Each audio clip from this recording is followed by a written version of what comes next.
A widow trapped. Violent men closing in. One rancher's arrival changes everything. In 1881 Kansas Territory, Evelyn Moore faced her final moment, cornered in her own home by debt collectors who'd come to take more than money. Her husband was 6 months dead. Her land, sold. Her options, gone. When fists replaced words and terror replaced hope, a silent rancher named Samuel Reed rode through her broken gate. He didn't ask questions. He didn't negotiate. He simply stood between her and violence, and in that moment, everything changed. Stay with me until the end of this story. Hit that like button and comment your city so I can see how far this tale has traveled. The wind came hard across the Kansas plains that October afternoon, carrying with it the smell of dying grass and the promise of early winter. Evelyn Moore stood at the cracked window of her farmhouse, watching 3 riders approach through the golden haze of late autumn light. Her hands, raw from washing laundry in cold water, gripped the windowsill until her knuckles went white. She knew who they were. She'd known they would come. The farmhouse behind her told its own story of collapse, peeling wallpaper that had once been cream-colored with tiny blue flowers, now curled and brown at the edges, floorboards that groaned with every step, a kitchen table with one leg shorter than the others, propped up with a folded newspaper from 3 months ago, back when Thomas was still alive and everything, though difficult, still made a kind of sense. Thomas Moore had been a dreamer. He'd bought this land with borrowed money and bigger promises, convinced that Kansas Territory would yield fortune to anyone willing to work hard enough. He'd planted crops in soil that fought back. He'd built fences that the wind knocked down. He'd made deals with men whose smiles hid knives, and when the drought came, as it always seemed to in this unforgiving place, those deals came due. Then Thomas fell from the barn roof while trying to patch a hole. A simple fall. A broken neck.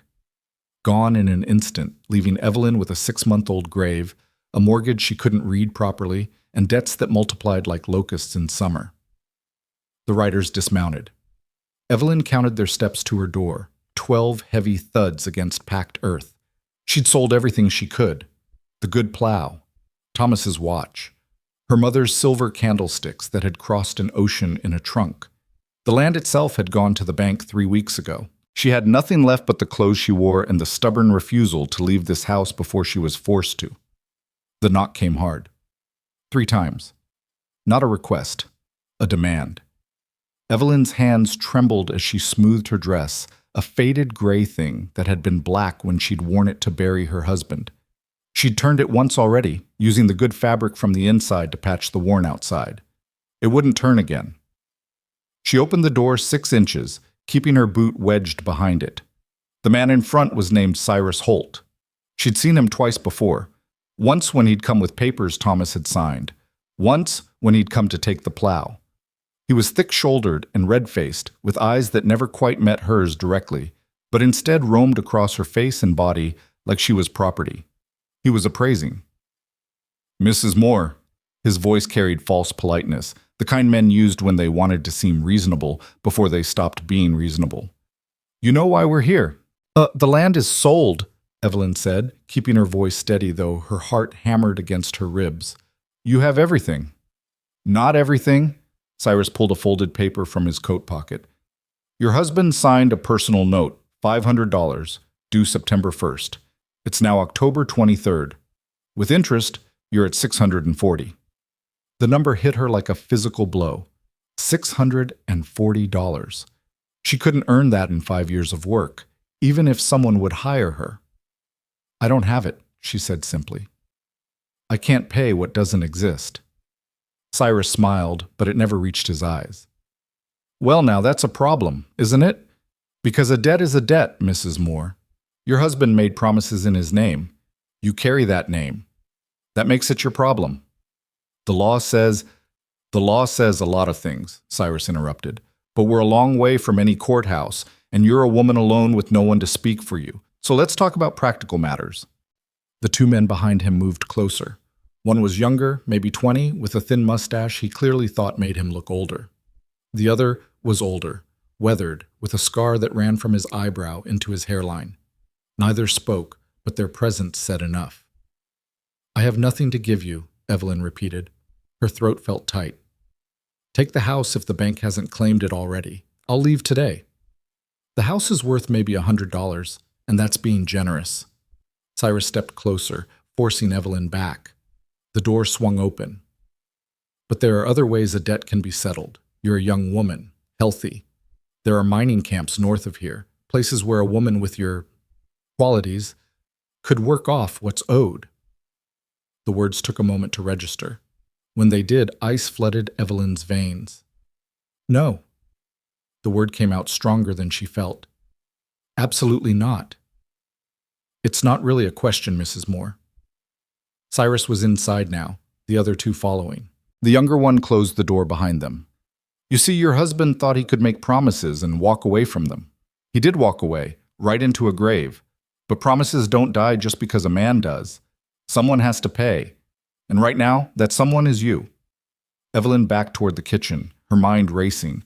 The house had no back door. Thomas had never gotten around to adding one.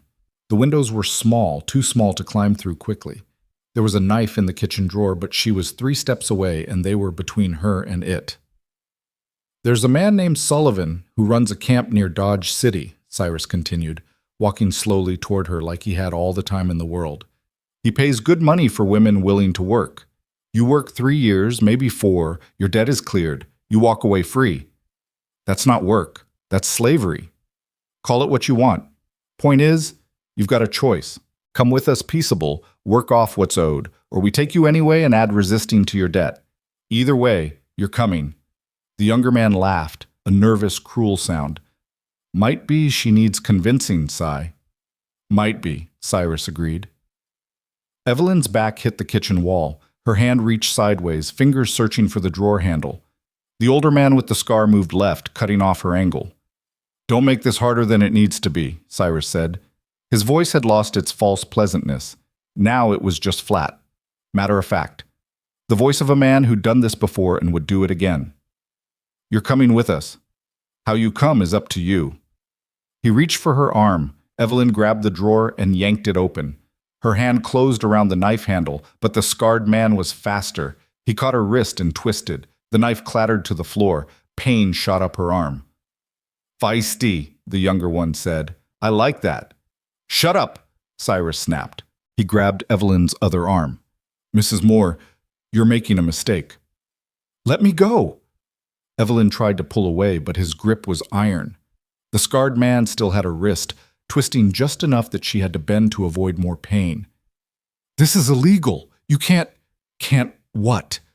Cyrus pulled her close, his breath hot on her face. Can't collect a legitimate debt? Can't take collateral?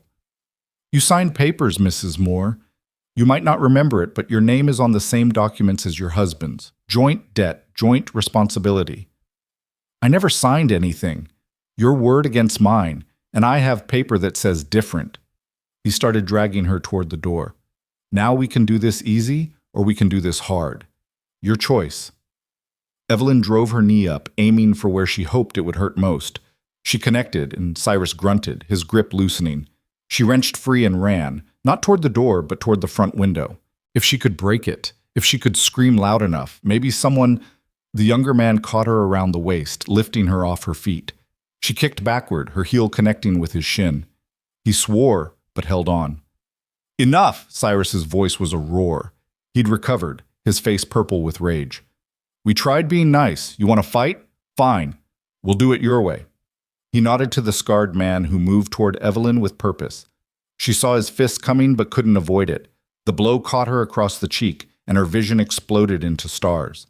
The younger man dropped her, and she hit the floor hard, tasting blood. Pick her up, Cyrus ordered. We'll deal with her attitude on the road. Through the ringing in her ears, Evelyn heard them moving. Hands grabbed her arms. She tried to resist, but her body wouldn't cooperate. Everything felt distant and strange, like she was watching it happen to someone else. This is how I die, she thought distantly. Not here, but somewhere north, in a camp where no one knows my name. Then she heard it, the sound of hoofbeats, fast, getting closer. The hands on her arms loosened. Through her swimming vision, she saw Cyrus move to the window. Who the hell is that? Don't know, the scarred man said. Coming fast, though. One rider. We can handle one rider.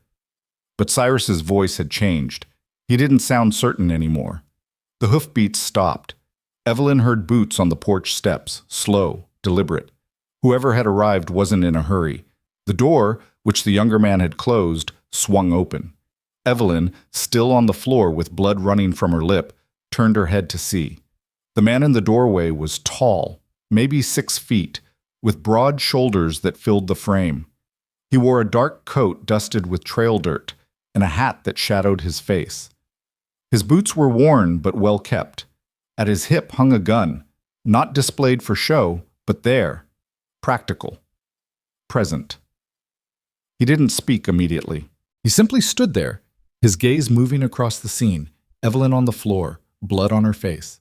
The 3 men frozen in various positions of aggression, the overturned chair, the knife on the ground. When he finally spoke, his voice was quiet, almost conversational, but it carried a weight that filled the room. "Ma'am, are you hurt badly?" Evelyn tried to speak, but her voice wouldn't come. She managed to shake her head slightly. The man's gaze shifted to Cyrus. "You need to leave." Cyrus straightened, trying to reclaim authority. "This is private business, none of your concern." "I'm making it my concern." The man's voice didn't rise.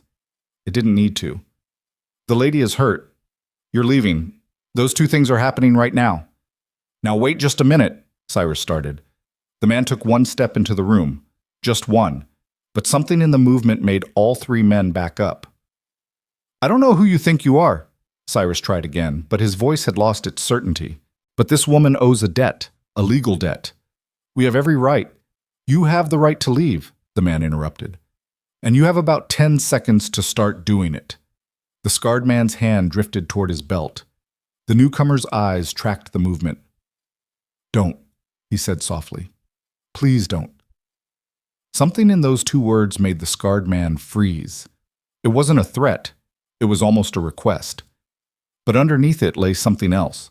A certainty. A readiness. The man was hoping they wouldn't fight, but he was absolutely prepared if they did. Cyrus looked at his 2 companions.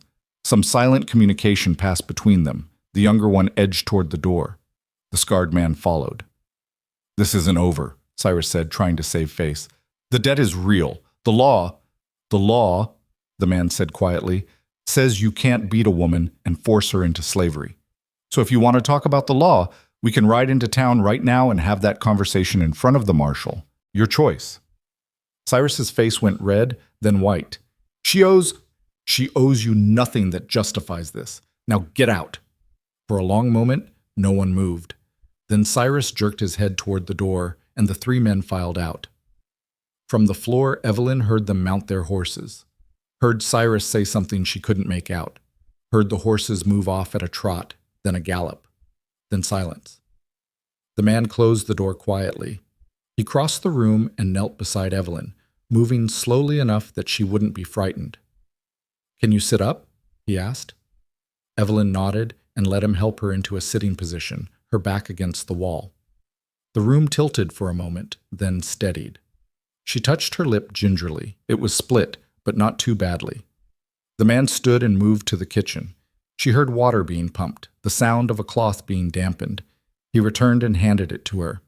"For your face," he said. Evelyn took it with shaking hands and pressed it to her mouth. The cool wetness helped. So did having something to do with her hands. "Thank you," she managed. Her voice came out hoarse. I don't know what would have happened if you hadn't." "Don't think about it," he said. He settled into a crouch nearby, not crowding her but close enough to help if she needed it. "Are you hurt anywhere else?" She shook her head. "Just my face. And my wrist." She looked at it, already bruising where the scarred man had twisted it. The man's jaw tightened slightly, but he only nodded. "It'll heal. Nothing broken." They sat in silence for a moment. Evelyn studied him more carefully now. He looked to be in his mid-30s with dark hair that needed cutting and a face that was weathered but not harsh. His eyes were gray, she noticed, steady. He had the look of a man who spent most of his time outdoors, sun lines at the corners of his eyes, hands that were calloused and strong. "I'm Samuel Reed," he said finally. "I have a ranch about 12 miles west of here. I was passing through, saw the horses, thought I should check." "Evelyn Moore." She lowered the cloth from her face. "This is my house." Was my house. The bank owns it now, I suppose. Samuel's gaze moved around the room, taking in the evidence of hardship. Your husband? Dead, 6 months ago. The words came out flat. She'd said them so many times they'd lost their emotional weight. He left debts. Those men, they say I have to pay them. What they wanted wasn't payment. That was kidnapping. The law sees debt different when you're a woman. Evelyn pulled herself up straighter, wincing at the various pains making themselves known. I signed papers when I married Thomas, took his name. His debts became mine. Debt doesn't give a man the right to beat you. Tell that to them. Samuel stood slowly and walked to the window, looking out at the empty road. They'll come back, he said. Maybe not today, maybe not tomorrow. But men like that don't give up when they think they're owed something. I know. Evelyn felt suddenly exhausted, like all the fear and adrenaline of the last hour had drained out at once, leaving her hollow. I'll leave. Tonight. I'll go to Topeka, or maybe east. Find work somewhere. They can't collect from someone they can't find. Samuel turned back to her. You have money for that? For travel? For food? Until you find work? Evelyn looked away. The answer was obvious.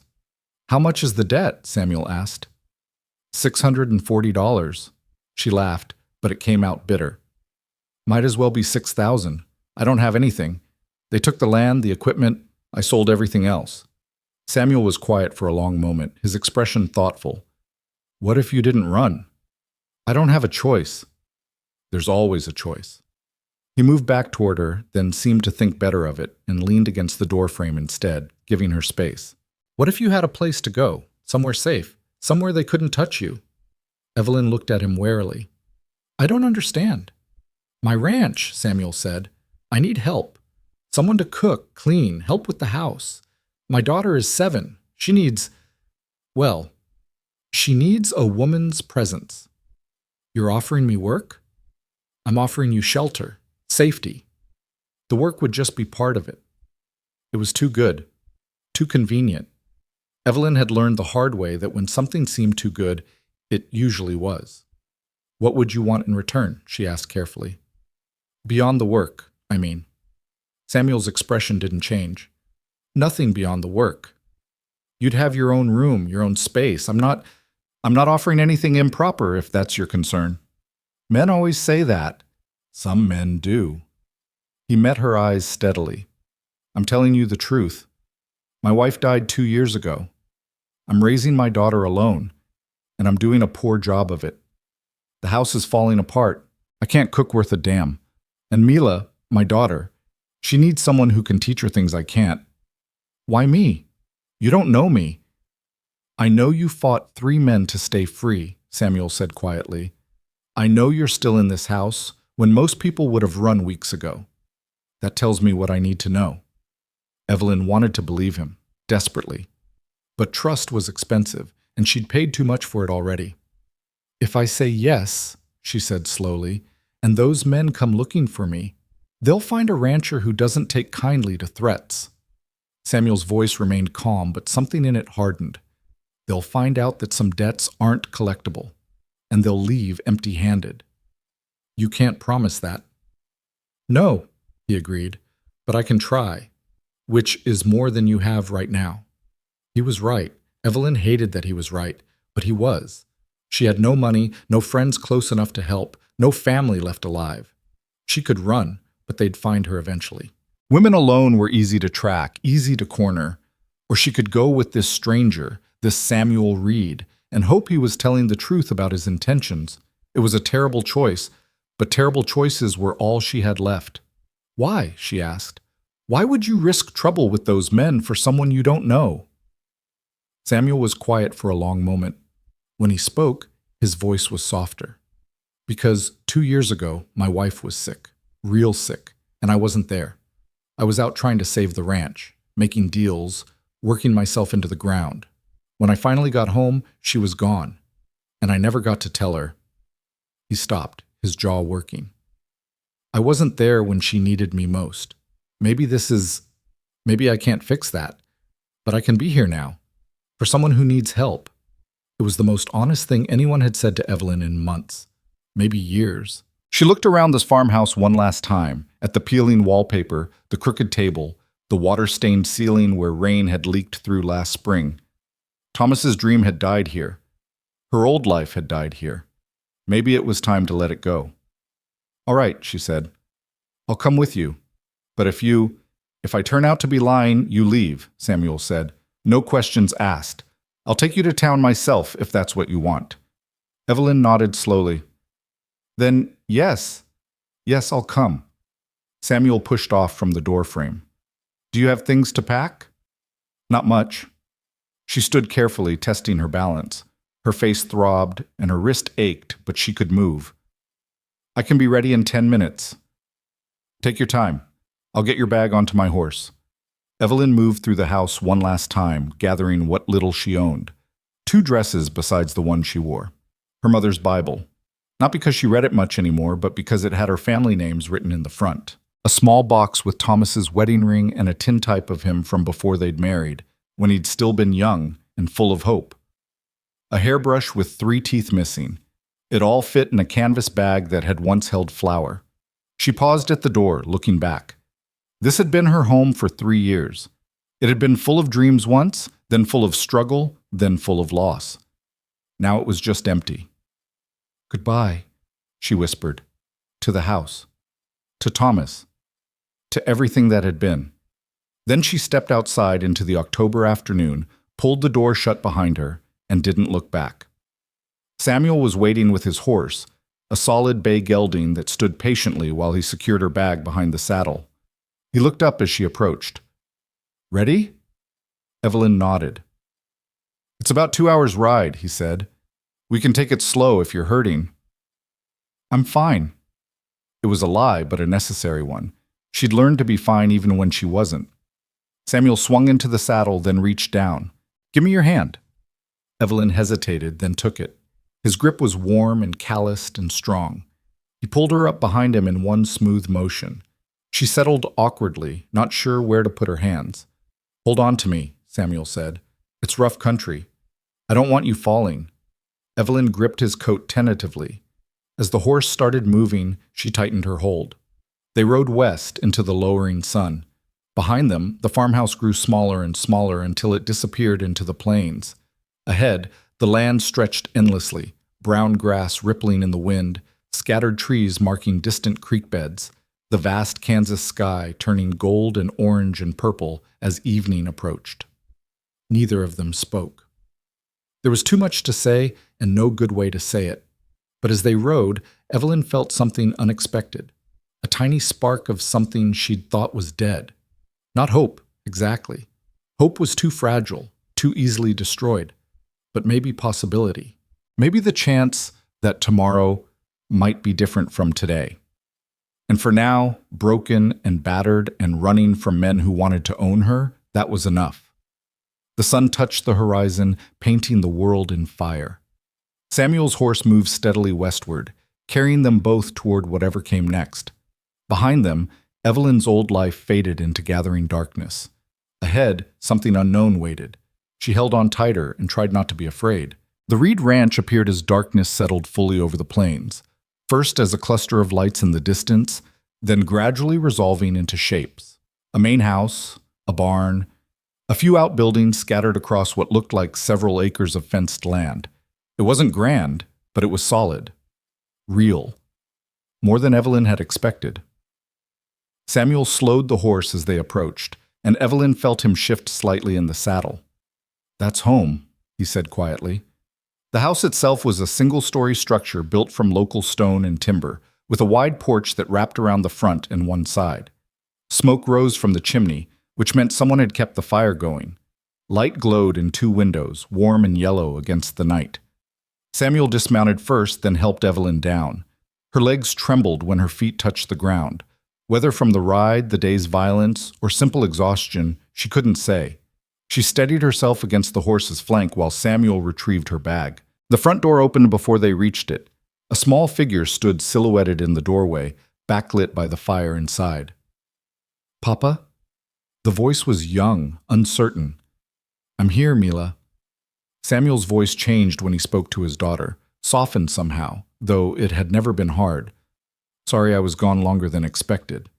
The girl came down the porch steps, and as she moved into the light spilling from the door, Evelyn got her first good look at Samuel's daughter. She was small for 7, with dark hair braided loosely down her back and eyes that matched her father's gray. She wore a simple dress that looked a size too big, and her feet were bare despite the evening chill.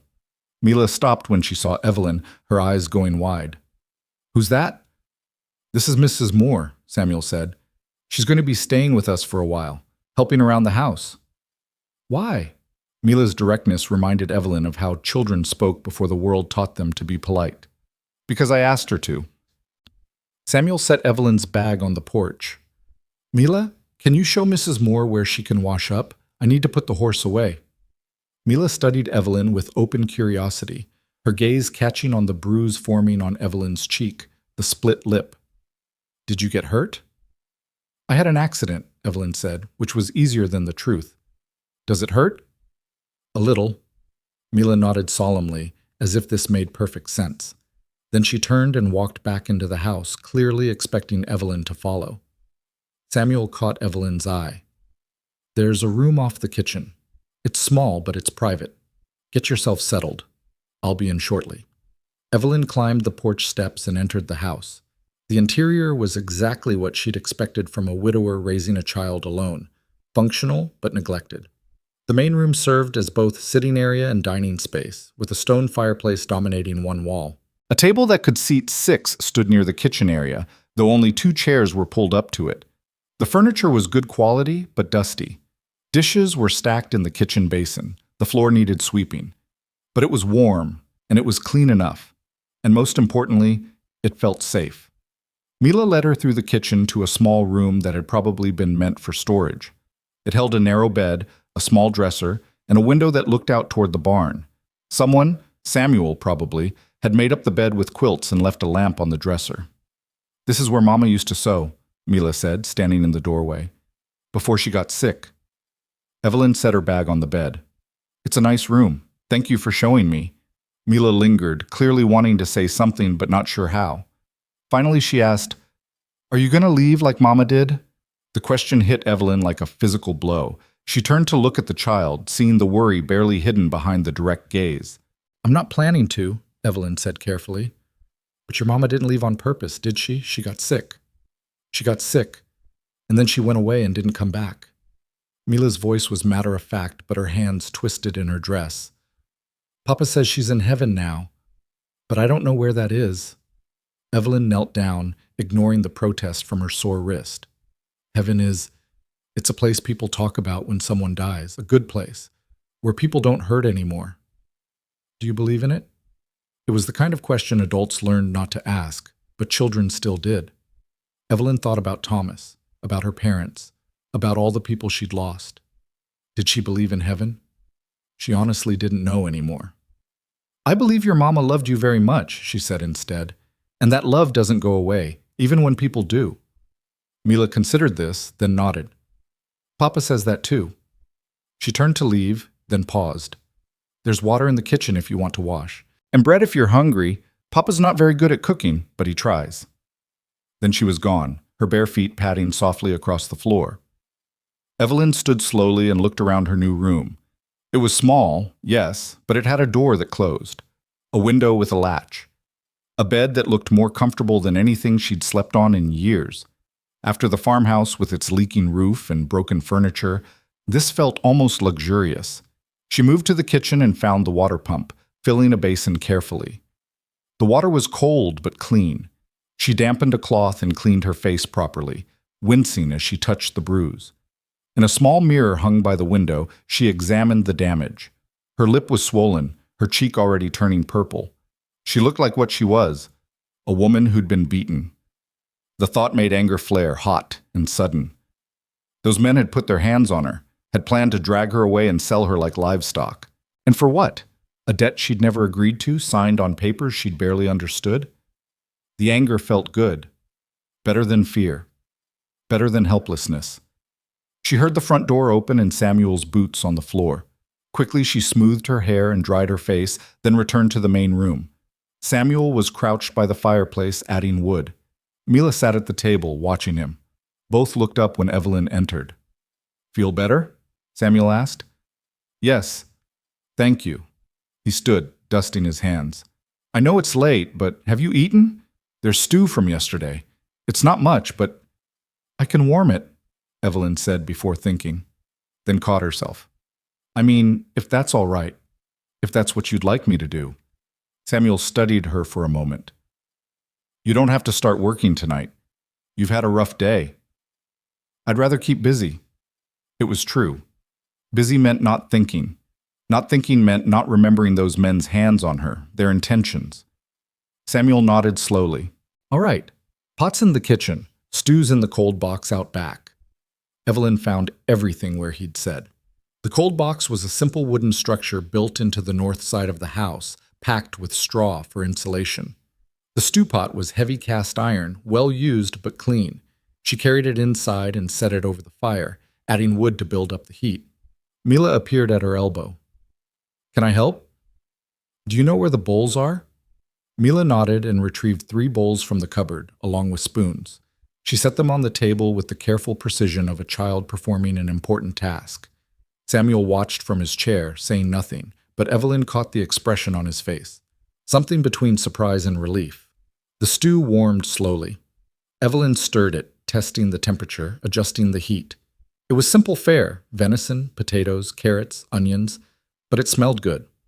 Samuel might claim he couldn't cook, but whoever had made this knew what they were doing. "Did you make this?" she asked.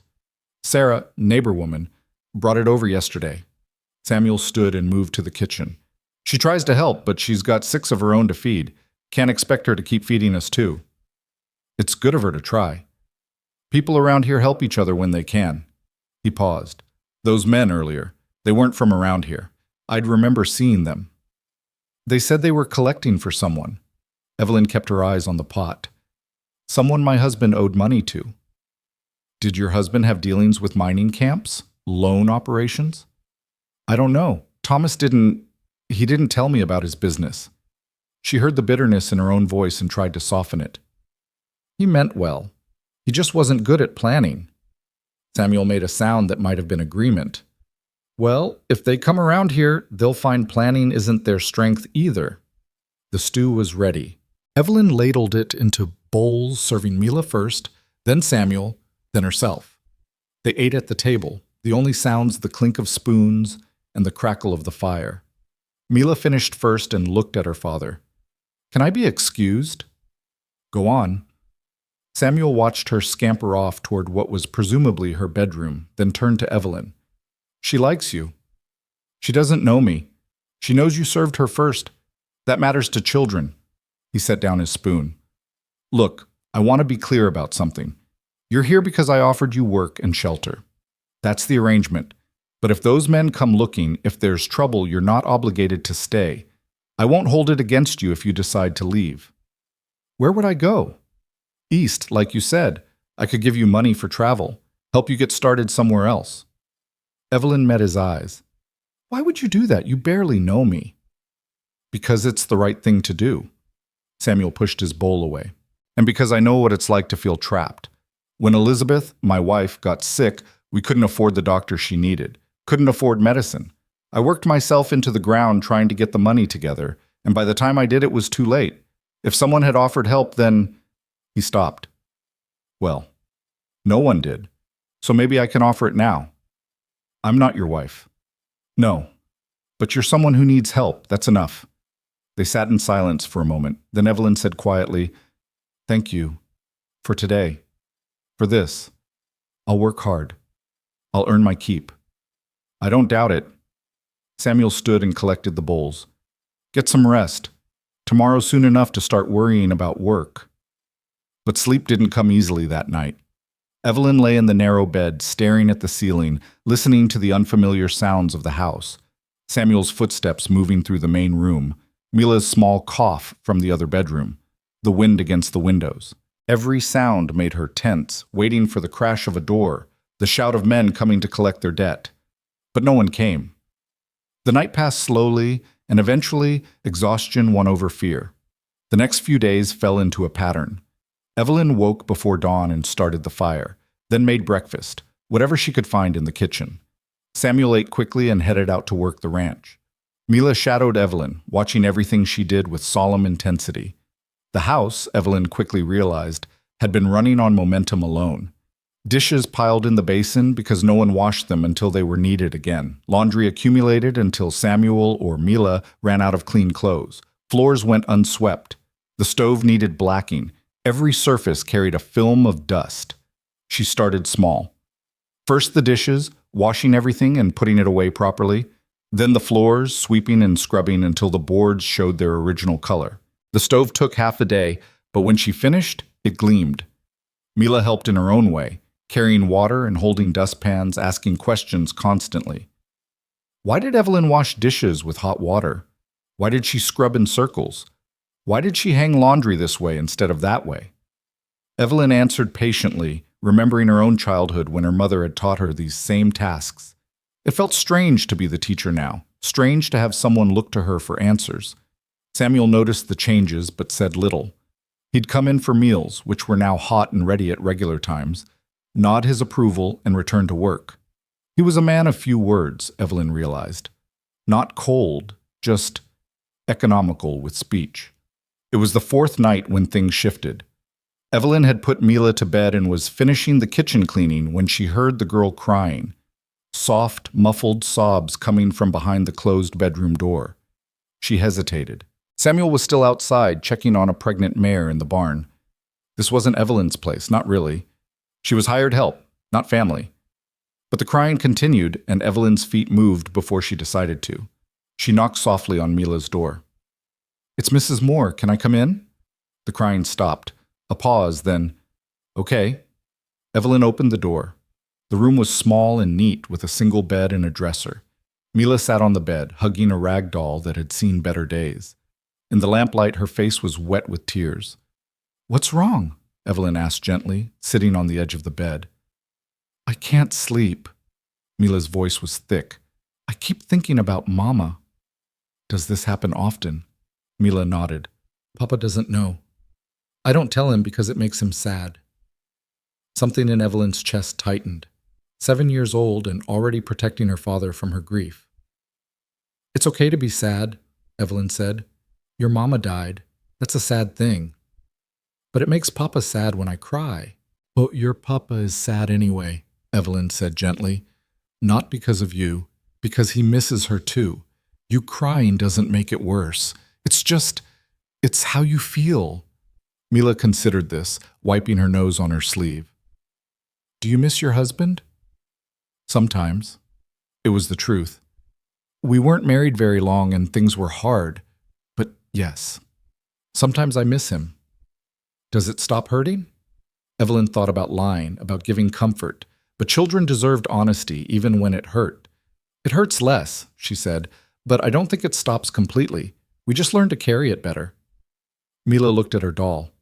"Mama made this for me, before she got too sick to sew. It's beautiful. Her name is Rose, like Mama's middle name. That's a good name." They sat quietly for a moment. Then Mila asked, "Will you stay, even if those bad men come back?" So the child had heard something or understood more than they'd thought. Evelyn chose her words carefully. "I'm going to try very hard to stay," she said. "But I can't promise forever. Sometimes things happen that we can't control." "Like Mama dying?" "Yes, like that." Mila nodded, accepting this with the pragmatism children sometimes showed. "Can you sing?" "A little. Why?" "Mama used to sing when I couldn't sleep." Evelyn's own mother had sung too, old songs from the country she'd left behind, melodies Evelyn hadn't thought about in years. She wasn't sure she remembered the words, but she could try. She started softly, a lullaby about a ship on the ocean, about coming home. Her voice was rusty, uncertain at first, but the melody came back as she sang. Mila's eyes grew heavy, and by the second verse, she was asleep.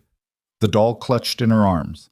Evelyn stood carefully, pulling the blanket up over the child's shoulders. She was turning to leave when she saw Samuel standing in the doorway. She jumped, startled. "I'm sorry. I heard her crying and I thought—" "Thank you." Samuel's voice was quiet. She tries to hide it from me. The nightmares, the crying. I knew, but he stopped, his throat working. I didn't know what to do, what to say. You're doing fine. I'm failing her. It came out flat. She needs things I can't give her. Comfort, security, the kind of things a mother provides. She needs her father, Evelyn said firmly, and she has him. Everything else she'll learn to live with. Children are tougher than we think. Samuel looked at his sleeping daughter, his expression unreadable. Elizabeth used to sing that song. I haven't heard it since she died. I'm sorry. I didn't mean to. No.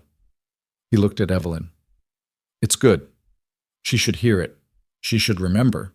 He paused. Thank you for this, for all of it. The house, the food, He gestured vaguely. Everything's different, better. That's what I'm here for. It's more than that. Samuel's gaze was steady. You're giving her something I couldn't, something she needs. They stood in the hallway, the lamplight casting long shadows. Evelyn realized how close they were standing, how quiet the house was. She stepped back, suddenly aware of the impropriety of being alone with a man in the night, even in his own home. I should get to bed, she said. Morning comes early. Samuel nodded. Good night, Mrs. Moore. Good night. But as Evelyn lay in her bed that night, sleep elusive again, she thought about the look on Samuel's face when he'd listened to her sing. The grief there, yes, but also something else. Relief, maybe. Or gratitude. Or maybe just the recognition that loss was something they both understood. The days continued. Evelyn settled into the rhythm of the ranch, up before dawn, breakfast, cleaning, laundry, mending, cooking. Mila was her constant companion, chattering about everything and nothing, slowly opening up about her mother, about the time before Evelyn came. Samuel worked from sunup to sundown, managing the cattle, repairing fences, preparing for winter. He was a good rancher, Evelyn saw. Thorough, patient with the animals, hard on himself. At meals, they talked about practical things, supplies needed, weather coming, tasks to be done. Samuel asked about Mila's day, listened to her excited descriptions of helping Evelyn bake bread or chase chickens. He was present in a way Thomas had never been, attentive even when exhausted. Evelyn found herself noticing small things about him, how he always hung his coat on the same peg, how he drank coffee black, standing by the window, looking out at his land like he was checking that it was still there, how he was gentle with his daughter but firm when he needed to be. He was nothing like Thomas. Thomas had been loud, optimistic, full of grand plans that never materialized. Samuel was quiet, realistic, focused on what could be done rather than what might be possible. She didn't know if that made him better or just different. 2 weeks passed, then 3. The bruise on Evelyn's face faded to yellow, then disappeared. The split lip healed. The fear that woke her at night gradually lessened, though it never completely left. The men didn't come back. Every day that passed without them made Evelyn breathe a little easier, though she knew Samuel still watched the road, still kept his gun close. The house transformed around them.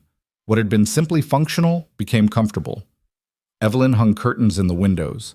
Simple things she'd sewn from fabric Samuel bought in town. She organized the kitchen so everything had its place. She scrubbed years of grime from corners and surfaces. It started to feel almost like a home, almost like somewhere she could belong. Then came the day she collapsed in the garden. Evelyn had been weeding the small vegetable plot behind the house, preparing it for spring planting, when the world suddenly tilted. Her vision grayed at the edges, her stomach lurched, and before she could call out, everything went dark. She woke to Mila's frightened face hovering over her. Mrs. Moore? Mrs. Moore, wake up! I'm all right, Evelyn tried to say, but her voice came out weak. She tried to sit up and immediately regretted it as nausea washed over her. Papa! Mila's scream was shrill with panic. Papa, come quick! Footsteps running. Then Samuel was there, kneeling beside her, his hands supporting her shoulders. What happened? His voice was sharp with concern. I just felt dizzy. It's nothing. You fainted. That's not nothing. He looked at Mila. Go inside and get water. Quick now. Mila ran. Samuel helped Evelyn to a sitting position, his movements careful. When did you last eat? Breakfast. That was 6 hours ago. I wasn't hungry. Samuel's jaw tightened. You've been working yourself too hard. I've seen you, up before dawn, working all day, barely stopping to rest. I'm earning my keep. You're not a slave, Samuel said flatly. You need to eat. You need to rest. If you're sick, I'm not sick. But even as she said it, Evelyn realized it might not be true. She'd been tired lately, more tired than the work warranted. Her stomach had been unsettled in the mornings, and her monthly bleeding, which had always been regular. The realization hit her like cold water. When had her last bleeding been? Before the men came to her house. Before that, even. Which meant, no, it couldn't be. But as she sat there in the dirt, Samuel's concerned face above her and Mila running back with water, Evelyn counted backwards and felt her world tilt again. 6 weeks, maybe 7, maybe more. She was pregnant, with Thomas's child. The doctor's office in town smelled of carbolic acid and old leather. Evelyn sat on the examination table, her hands folded tightly in her lap, while Dr. Harrison washed his hands in the basin. Samuel waited outside with Mila, though he'd insisted on making the trip when Evelyn had fainted twice more in the days following the garden incident. Dr. Harrison was an older man, gray-bearded and methodical, who'd been practicing medicine in Kansas Territory since before the war. He dried his hands and turned to face Evelyn with the expression of someone about to deliver news he'd delivered 100 times before. Mrs. Moore, when was your last monthly bleeding? Evelyn had known this question was coming. She'd prepared herself for it during the long wagon ride into town, but hearing it spoken aloud still made her throat tighten. 8 weeks ago, maybe 9. The doctor nodded, making a note in his ledger. And the fainting spells. Any nausea, particularly in the mornings? Yes. Tender breasts?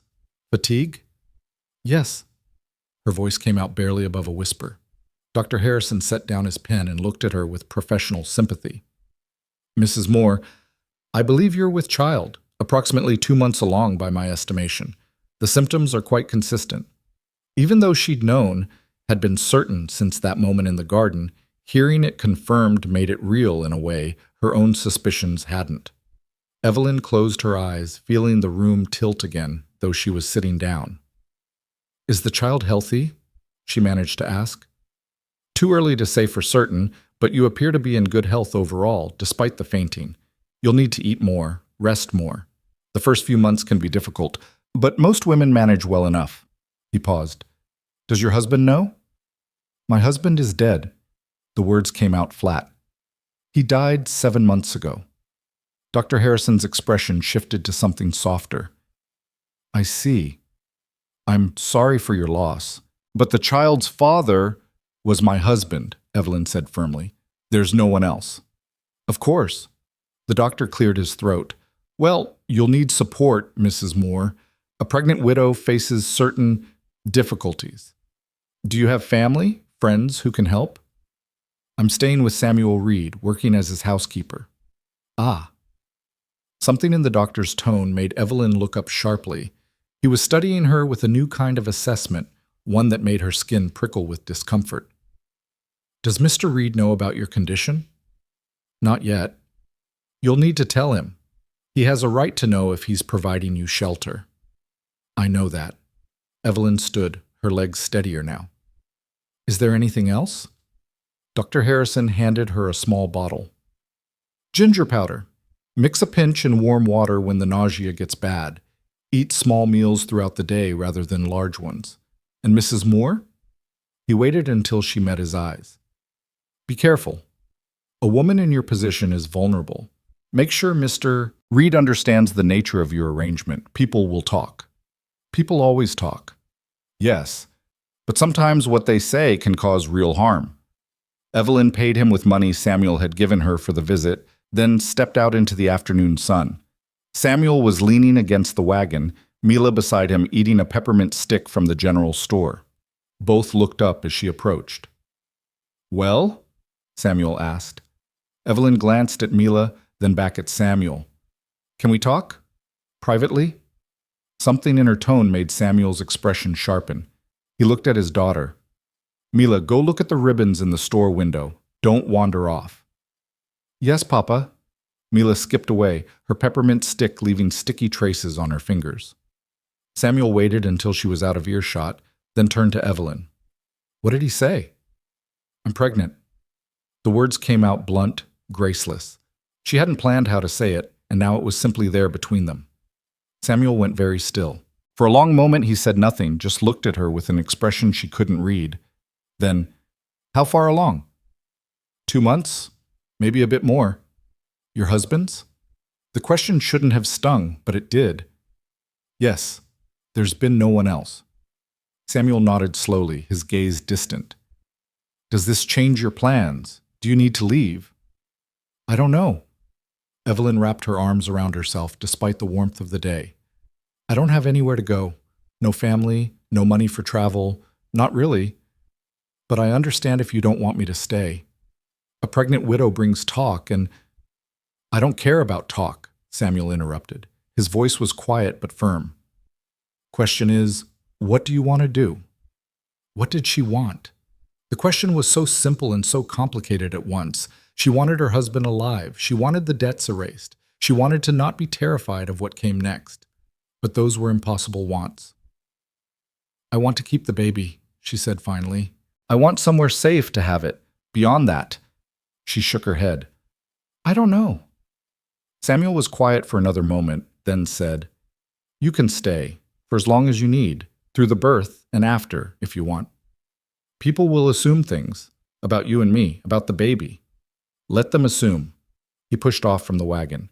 You've got a few months before the baby comes. We'll figure out the rest as we go. Relief washed through Evelyn so strongly, her knees almost buckled. Thank you.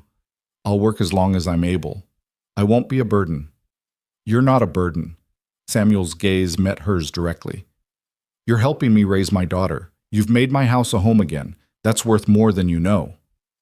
They stood there in the dusty street, the afternoon sun warm on their faces, connected by an understanding that didn't need more words. Then Mila came running back, her face alight with excitement about the ribbons she'd seen, and the moment passed. The ride back to the ranch was quiet. Mila chattered from the wagon bed, but Samuel and Evelyn said little. There was too much to think about, too many implications to work through. But as they pulled up to the house, Evelyn felt something unexpected, not quite hope, but a cousin to it. She had a place to stay, time to prepare, a chance, however small, that things might work out. She should have known better than to trust that feeling.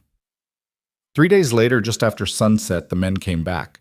Evelyn was washing dishes when she heard horses, multiple horses, moving fast. Her hands froze in the water. Through the kitchen window, she saw riders approaching, silhouetted against the dying light. 5 of them this time. Samuel! Her voice came out sharp with fear. He was there in seconds, moving to the window. His jaw tightened when he saw them. Mila, go to your room. Now! Papa! Now! The command in his voice sent Mila running. Samuel crossed to the door where his gun belt hung. He strapped it on with practiced efficiency, then looked at Evelyn. Stay inside. No matter what happens, you stay inside. They're here for me. They're on my land. That makes it my business. He checked his gun, then moved toward the door. Lock it behind me. Samuel, don't! But he was already gone, stepping out onto the porch with the kind of calm that came from absolute certainty. Evelyn moved to the window, her heart hammering. The riders had stopped about 20 feet from the house. Cyrus Holt was in front, flanked by the scarred man and 3 others Evelyn didn't recognize. All were armed. All looked ready for trouble. Reed, Cyrus's voice carried clearly in the evening air. We've got business with the woman you're harboring. Mrs. Moore is under my protection. Samuel's voice was level, conversational almost. Which means you've got no business here at all. The lady owes a debt. That debt follows her wherever she goes. Show me the papers. Cyrus pulled something from his coat. Papers. Yellowed and folded. Right here. Signed by Thomas Moore and witnessed legal. $640 due and unpaid. His widow inherits the debt. That's not how law works. It's how it works out here.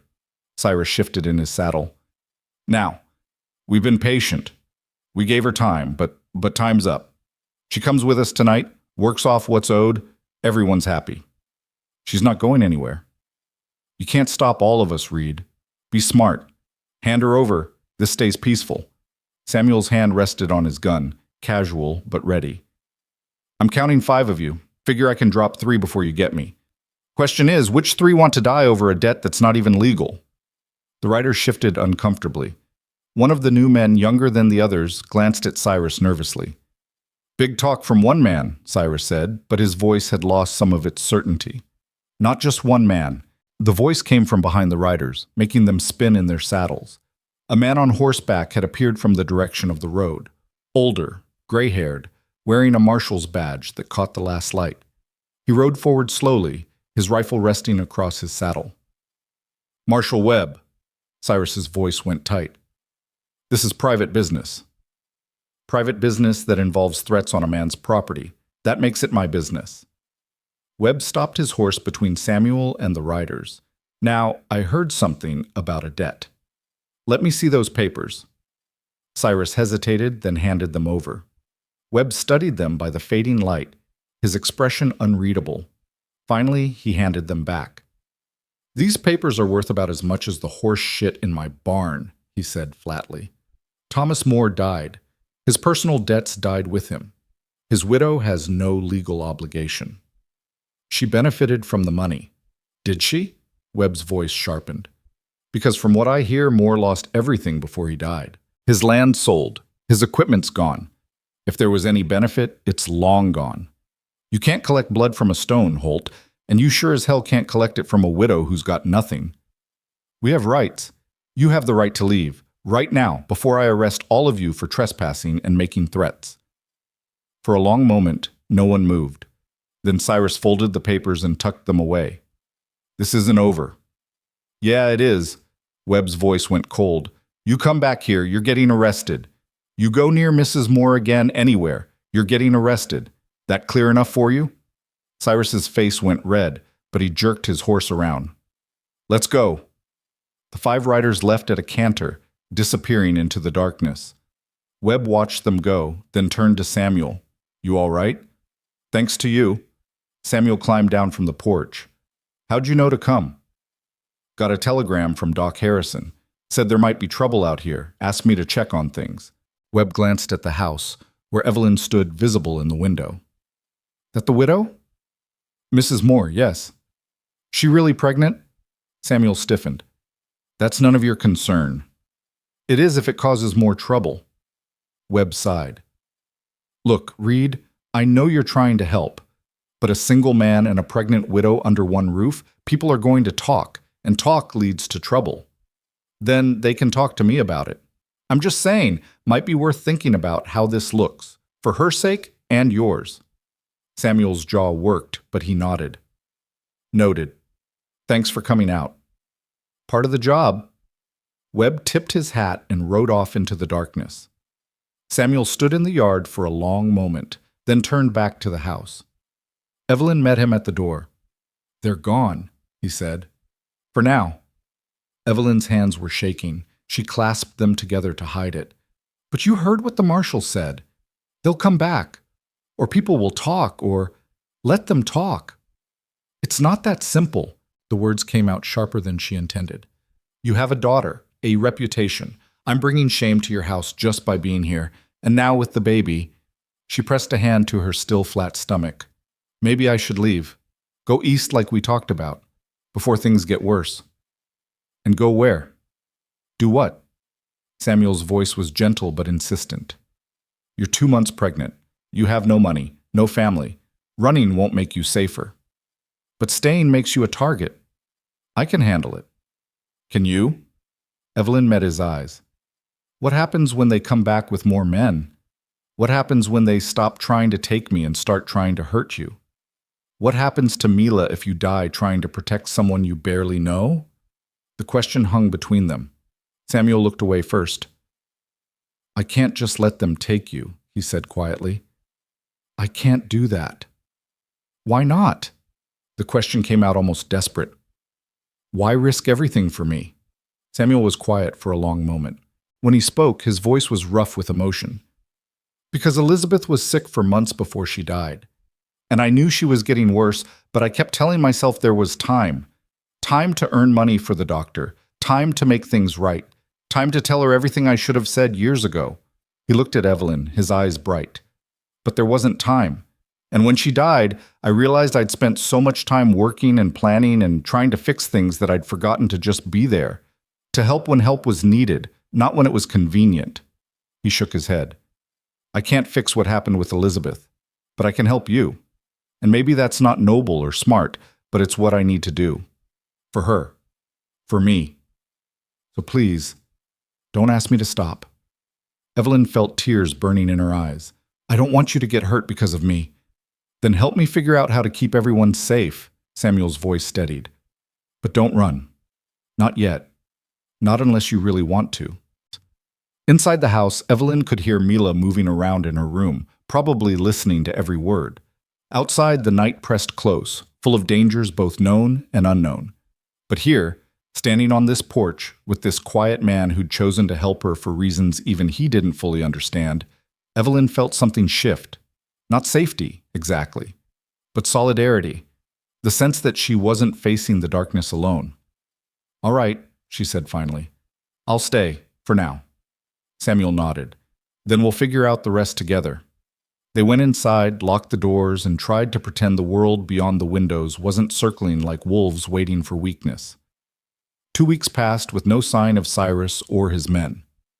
The marshal rode out twice to check on things, his presence both reassuring and unsettling, a reminder that the threat was real even when invisible. Evelyn's pregnancy became more obvious as her body began to change. Her dresses, already worn, grew tight across the middle. She let out seams and added panels, working by lamplight after Mila went to bed. Samuel noticed but said nothing, his silence a kind of respect for her privacy. Mila, however, had questions. Many questions. Why is your stomach getting bigger? She asked one morning while they were making bread. Evelyn kept her hands working, kneading the dough. Because there's a baby growing inside me. Mila's eyes went wide. A real baby? Yes. Like how I was in Mama's stomach? Just like that. Mila processed this, her small face serious. Is it your husband's baby? Yes. He died before I knew about it. That's sad. Mila pressed her hand against the dough, making a small handprint. Will the baby have a papa? The question hit harder than Evelyn expected. She stopped kneading. The baby's papa is dead. So no, not in the way you mean. That's not fair. Every baby should have a papa. Life isn't always fair, sweetheart. Mila was quiet for a moment, then said, My papa could be its papa. If you asked him, he's good at being a papa. Evelyn's throat tightened. It doesn't work that way. Why not? Because Evelyn struggled for words that would make sense to a 7-year-old. Because your papa and I aren't married. We're not family like that. But you live here. You make food and clean and sing to me. That's what mamas do. I'm not your mama, Mila. I know. Mila looked up at her with those serious gray eyes. But you could be. And you could be the baby's mama. And Papa could be the baby's papa. And then we'd all be a family. It was the uncomplicated logic of childhood, where problems had simple solutions and love was straightforward. Evelyn wished desperately that the world worked that way. It's more complicated than that, she said gently. Why? Because people will talk? Mila's voice took on the echo of adult concerns heard and partially understood. Papa says we don't hear what people say. Your papa is brave, but sometimes what people say can hurt us, even when we try not to let it. Mila thought about this, then shrugged and went back to playing with the dough. I still think he should be the baby's papa. It's lonely without a papa. I know because I'm lonely without a mama. The words stayed with Evelyn long after the bread was baked and Mila had moved on to other concerns. She thought about them that night as she lay in bed, one hand on her growing belly, feeling the first tiny flutters that might have been the baby or might have been her imagination. What did her child's future look like? A fatherless baby born to a widow with no money and no prospects. Even if Samuel let her stay through the birth, what then? She couldn't impose on his generosity forever. Eventually she'd have to leave, find work that would take a woman with an infant, build some kind of life. The possibilities all looked bleak. She must have finally fallen asleep because the next thing she knew, someone was shaking her awake. She opened her eyes to see Mila's face above her, pale in the darkness. "Mrs. Moore, wake up! Wake up!" Evelyn sat up, instantly alert. "What's wrong?" "Papa's gone. I heard horses, and when I looked, Papa went outside, and now he's been gone a long time, and I'm scared." Evelyn was out of bed and moving before Mila finished speaking. She grabbed her shawl and went to the window. Outside, she could see nothing in the darkness.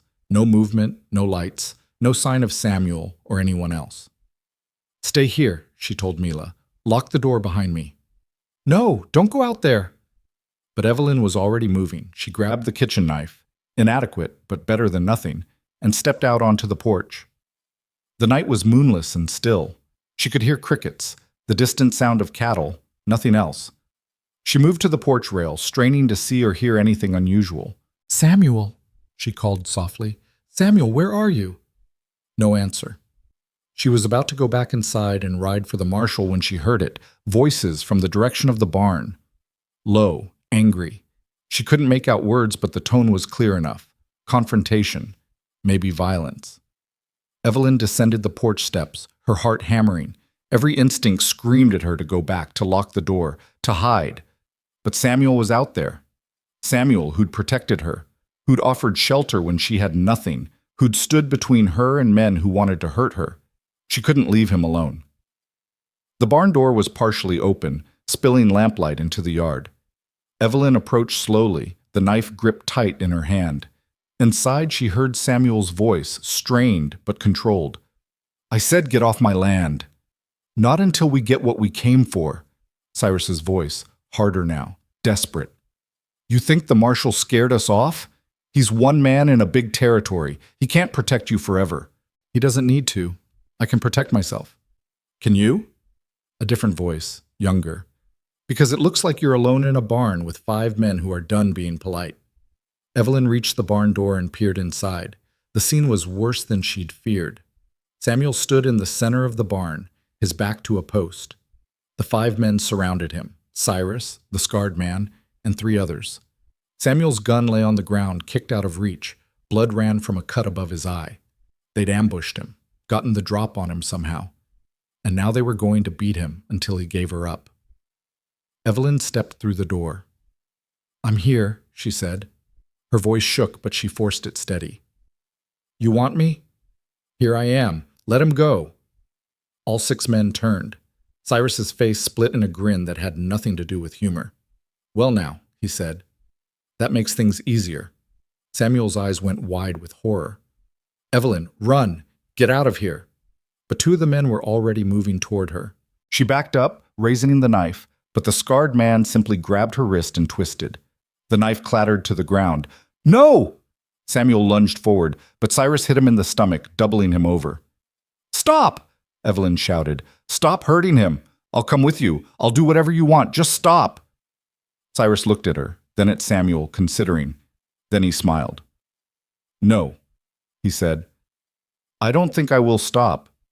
See, Reed here has been a thorn in my side. Cost me time, cost me money. I think maybe he needs to learn what happens to people who interfere in my business." He nodded to the other men. They advanced on Samuel, who tried to fight but was outnumbered and already hurt. Evelyn heard the sickening sound of fists on flesh, heard Samuel grunt in pain. "Stop it!"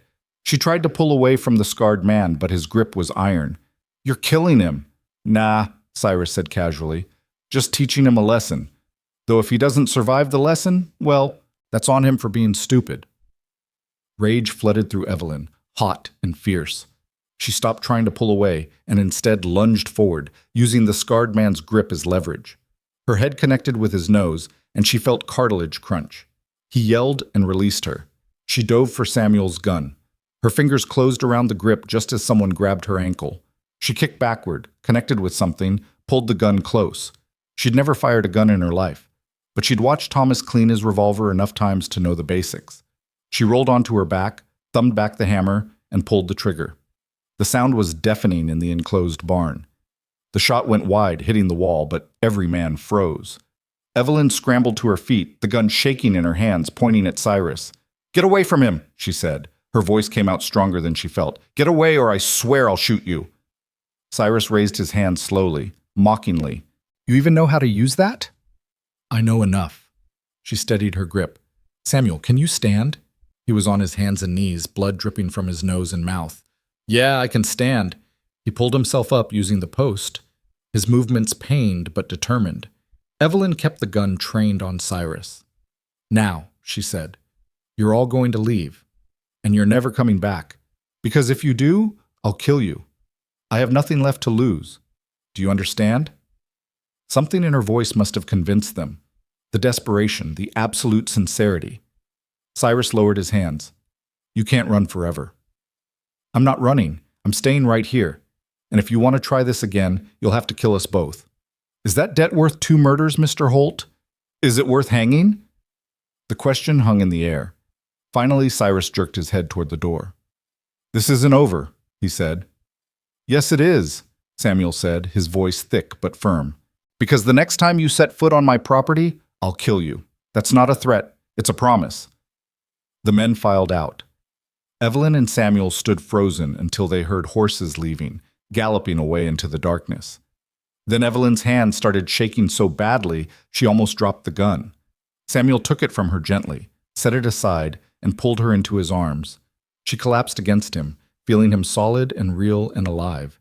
His shirt was bloody, his breathing ragged, but he was alive.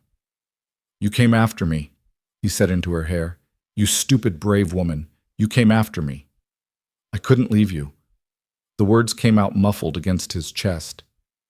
"I couldn't." They stood there in the lamplight, holding each other while the world slowly steadied around them. Outside, the night had returned to its normal sounds. Inside, everything had changed, because Evelyn had made a choice, and so had Samuel, and neither of them could take it back. The morning after the barn incident, Evelyn woke to find Samuel already gone from the house. She'd spent the night cleaning his wounds, the cut above his eye, the split lip, the bruised ribs that made him wince with every breath. He'd protested that he was fine, but she'd ignored him, working with steady hands while Mila watched from the doorway with wide, frightened eyes. Now, in the pale light of dawn, Evelyn found him in the barn, mucking out stalls like nothing had happened. His movements were stiff, careful, but he worked with the same methodical determination he brought to everything. "You should be resting," she said from the doorway. He didn't turn around. Work doesn't stop because a man gets knocked around. "Samuel, I'm fine, Evelyn." He finally looked at her, and the bruises on his face were darker in the daylight, purple and yellow spreading across his cheekbone. "Go back inside. Take care of Mila." But Evelyn didn't move. She crossed her arms, feeling the anger that had been building since she'd woken. "They could have killed you." "They didn't. They wanted to. And they will next time, because there will be a next time. You know that, don't you?" Her voice rose despite her effort to control it. "They're not going to stop. The marshal can't watch us every day. And eventually they'll come back with more men, more weapons, more. Then I'll deal with it when it happens." Samuel set down the pitchfork, wincing at the movement. "What do you want me to do, Evelyn? Throw you out? Hand you over to save my own skin?" "I want you to think about your daughter." The words exploded out of her. "I want you to think about what happens to Mila if you die protecting a woman and a baby that aren't even yours." The silence that followed was thick and painful. Samuel leaned against the stall door, his jaw working.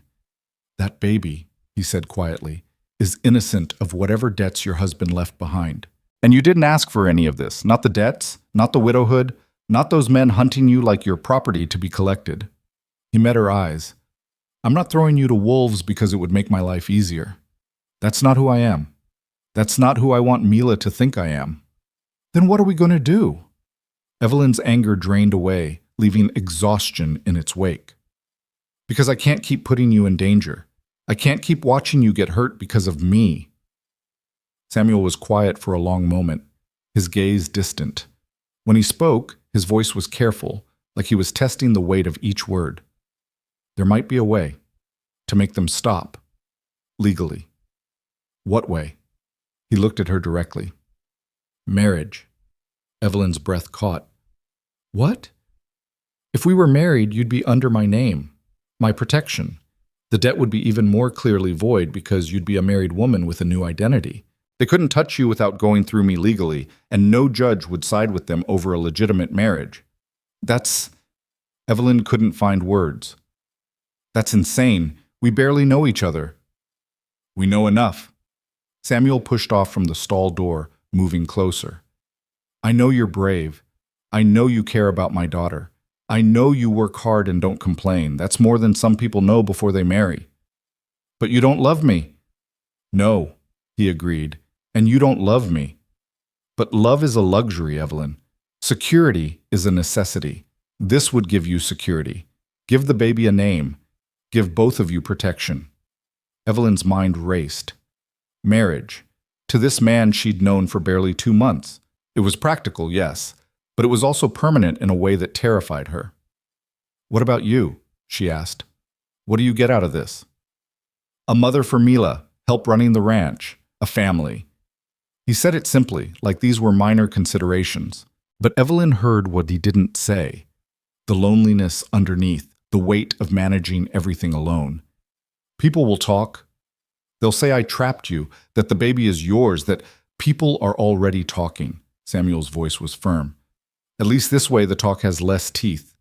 We'd be respectable, legal. Whatever they say privately doesn't matter if we have the law on our side. And Cyrus, you think marriage papers will stop him? Combined with the marshal's warning and the legal standing? Yes. He's a criminal, but he's not stupid. Attacking a married couple, trying to collect a dead man's debt from a woman under her husband's protection, that's a fight he can't win. Evelyn wanted to argue, to find holes in his logic. But she couldn't. He was right. Marriage would give her protection, give the baby legitimacy, end the threat that hung over them like a storm waiting to break.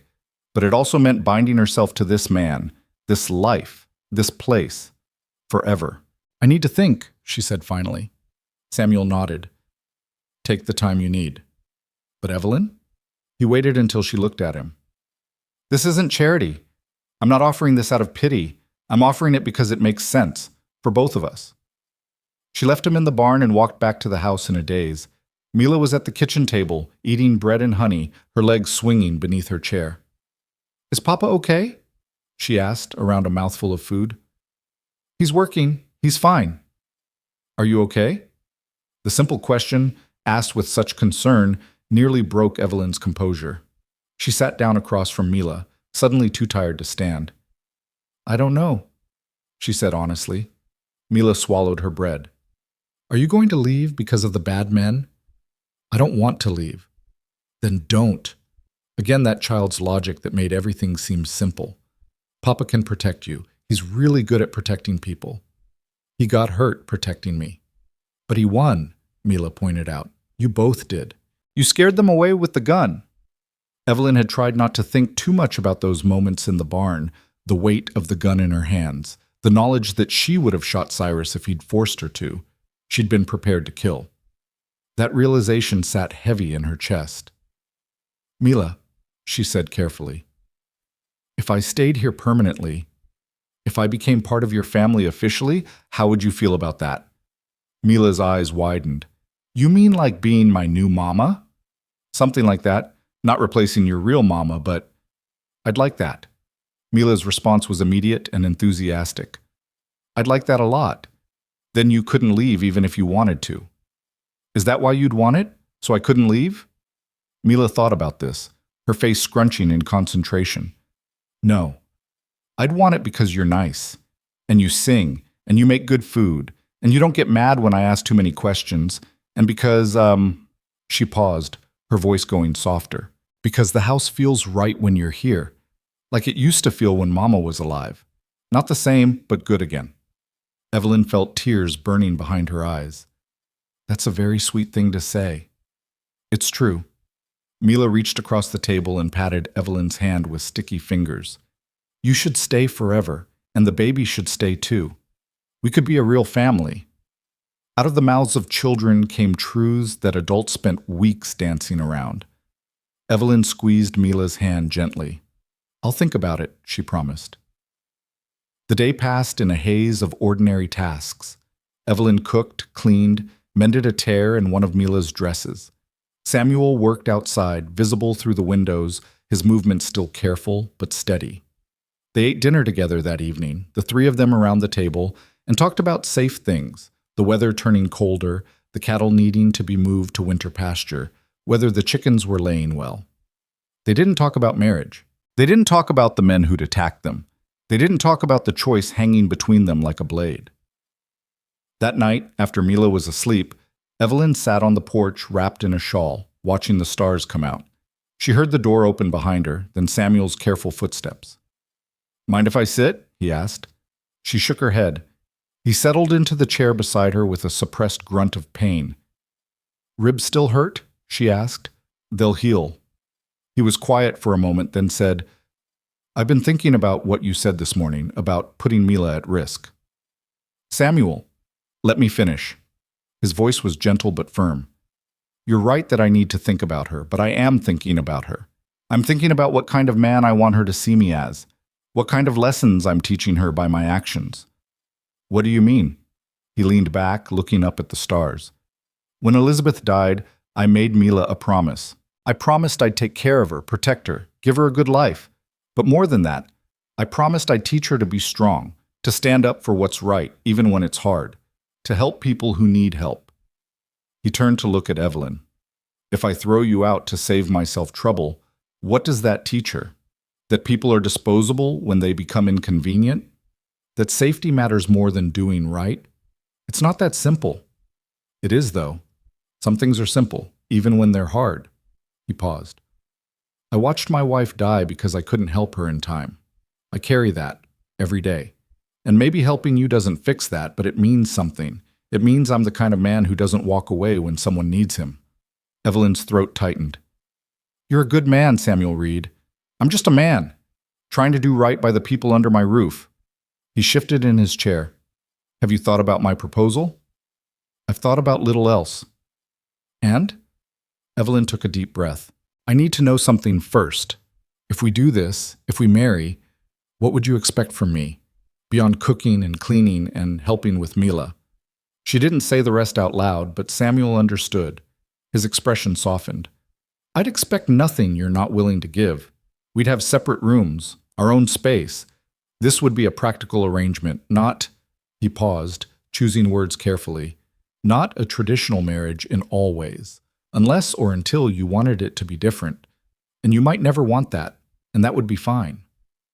You'd be tying yourself to a pregnant widow. You deserve better than that." "I deserve what I choose, and I'm choosing this." He looked at her steadily. "But you need to choose it too, not because you're desperate or scared, but because you think it's right. For you and for the baby." Evelyn looked out at the dark land stretching endlessly toward the horizon. 2 months ago, she'd been alone in a collapsing farmhouse, facing violence and despair with nothing but stubborn pride to sustain her. Now she sat on a ranch house porch beside a man offering her safety, protection, a future. It wasn't love, but maybe it was something better: partnership, respect, mutual need that didn't diminish either of them. "If we do this," she said slowly, "I need to be useful. Not just a burden you took on. I need to contribute, to have purpose. You already do that. I mean permanently. I need to know I'm here because I belong, not because you pity me." Done. And Mila. She needs to understand that I'm not trying to replace her mother. I can be someone who cares for her, but Elizabeth will always be her mama. I'll make sure she knows. Evelyn took another breath. This was it. The moment of choosing. She could say no, try to make it on her own, face whatever came with only her own strength to rely on. Or she could say yes, accept this man's protection, bind herself to a life she'd never imagined. "All right," she said quietly. "Yes, I'll marry you." Samuel let out a breath she hadn't realized he'd been holding. "You're sure?" "I'm terrified. But yes, I'm sure." He reached over and took her hand. His grip was warm, calloused, steady. "We'll figure it out as we go. Both of us." They sat like that for a long time, hands linked, watching the stars wheel overhead. And despite everything, the fear, the uncertainty, the strangeness of it all, Evelyn felt something loosen in her chest, Not quite peace, but acceptance. She'd made her choice. Now she'd live with it. The next morning, Samuel rode into town to speak with the minister and file the necessary papers.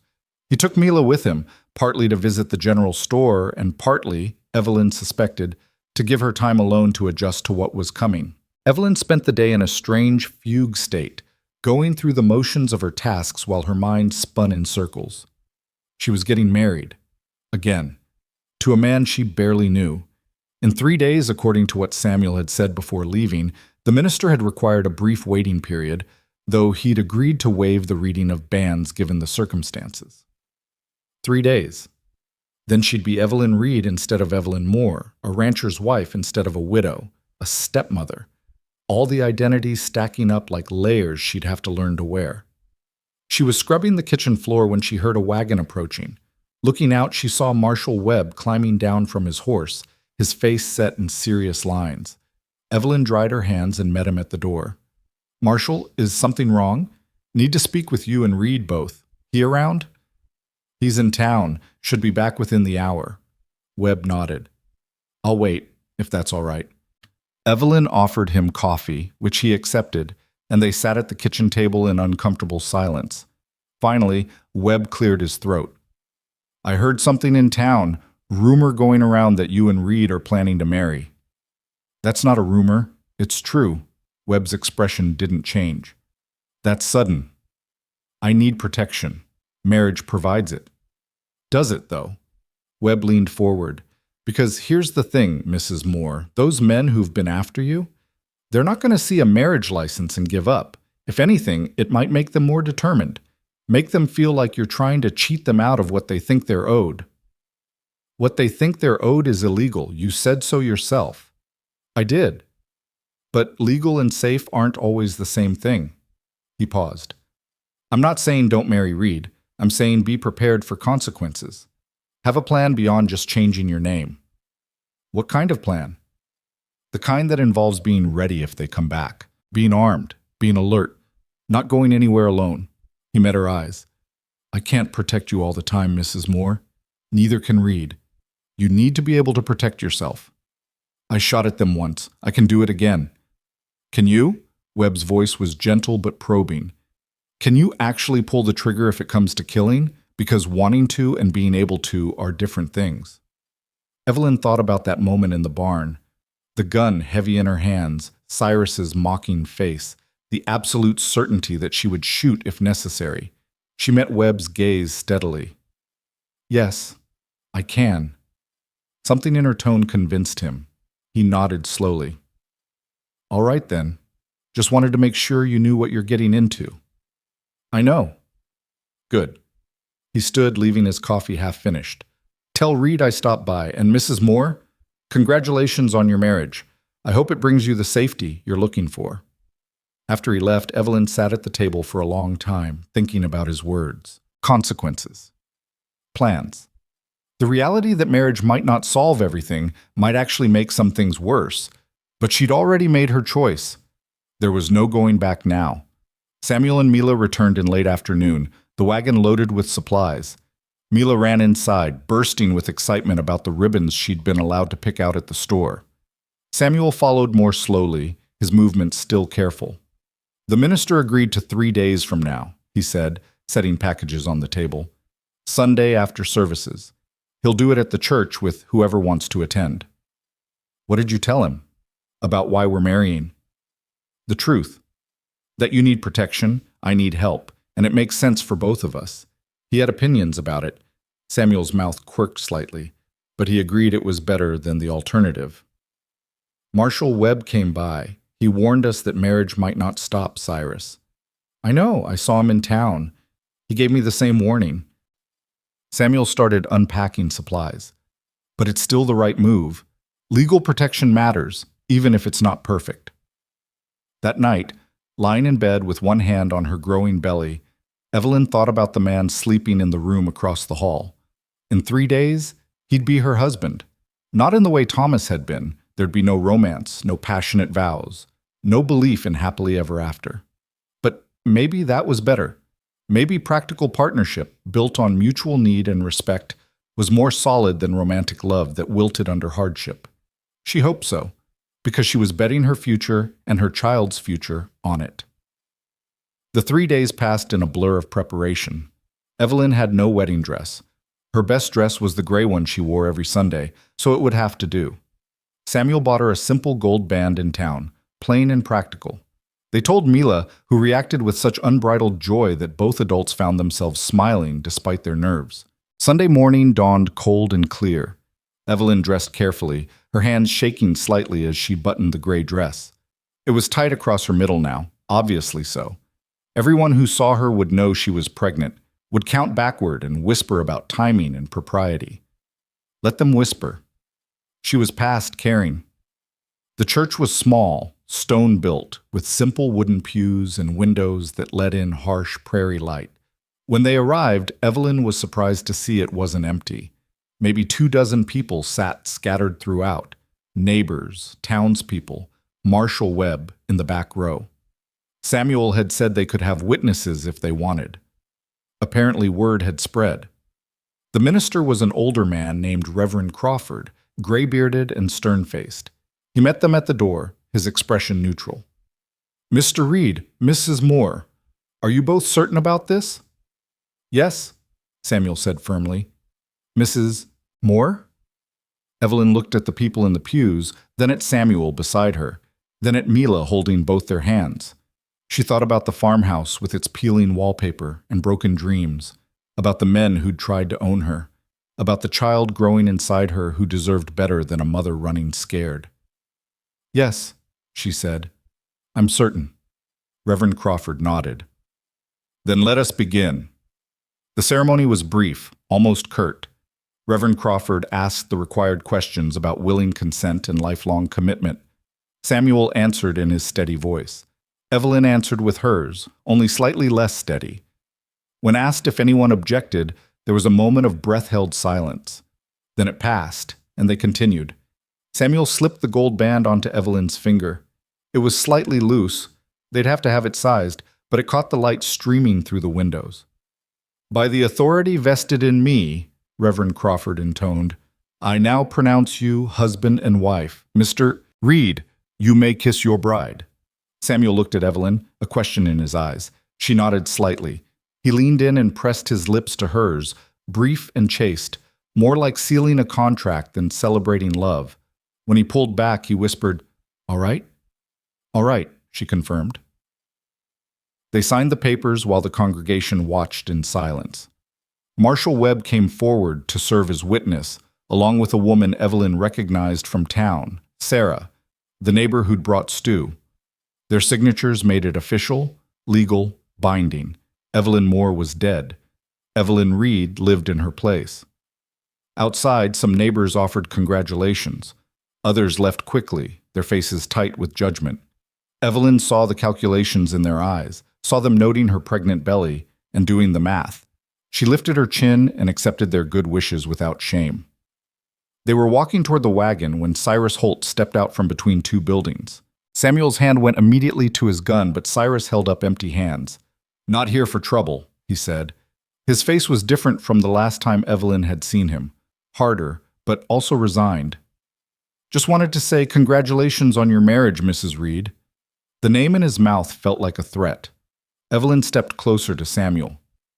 "You're not welcome here," Samuel said quietly. "Get out of town." "I'm going, but I wanted you both to know the debt's canceled. My employer decided it wasn't worth pursuing. Too much legal trouble, too much attention." He looked at Evelyn directly. "You're free. The marriage did what you wanted it to, made you too expensive to collect." Relief flooded through Evelyn so powerfully her knees almost buckled. "Why should I believe you?" Cyrus shrugged. "Believe what you want, but you won't see me again. Job's done, such as it is." He tipped his hat mockingly.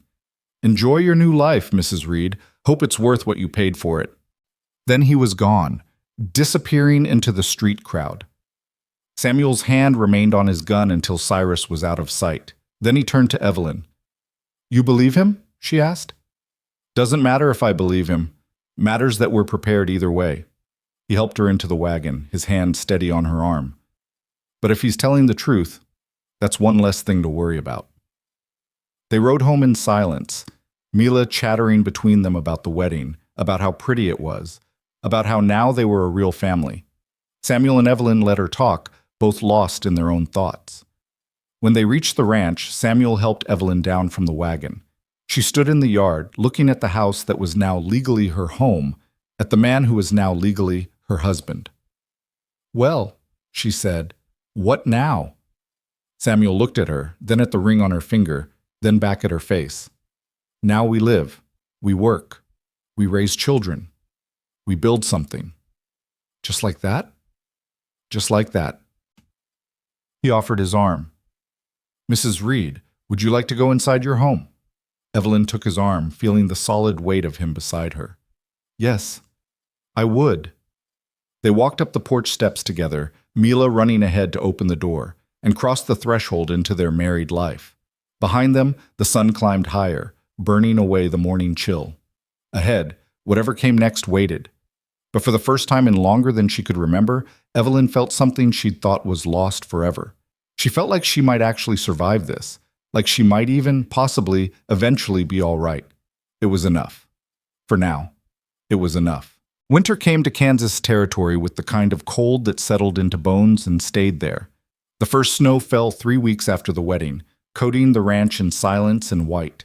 Evelyn stood at the kitchen window watching it accumulate, one hand resting on her belly where the baby had started moving more insistently, small flutters that felt like butterflies trapped beneath her skin. Behind her, Samuel added wood to the fire while Mila practiced her letters at the table. It was a scene of such ordinary domesticity that sometimes Evelyn had to remind herself it was real, that this was actually her life now. "Mrs. Reed?" Mila's voice broke through her thoughts. The name still sounded strange to Evelyn's ears even weeks later. "Can you check my writing?" Evelyn moved to the table, looking over Mila's careful work. The letters were uneven but legible, showing improvement from when they'd started lessons a month ago. "That's very good. Your M's are much better."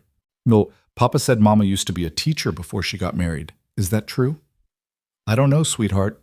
You'd have to ask him." Samuel looked up from the fireplace. "She taught in a schoolhouse in Missouri for 2 years. That's where I met her." It was one of the few times he'd mentioned his first wife unprompted.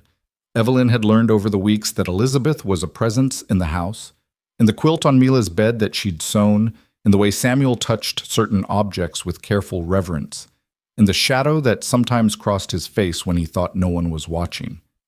Evelyn didn't resent it. She understood grief's long fingers. "Was she pretty?" Mila asked. "Very pretty. And smart. She could read Greek and Latin." "Can Mrs. Reed read Greek?" "No," Evelyn said with a small smile.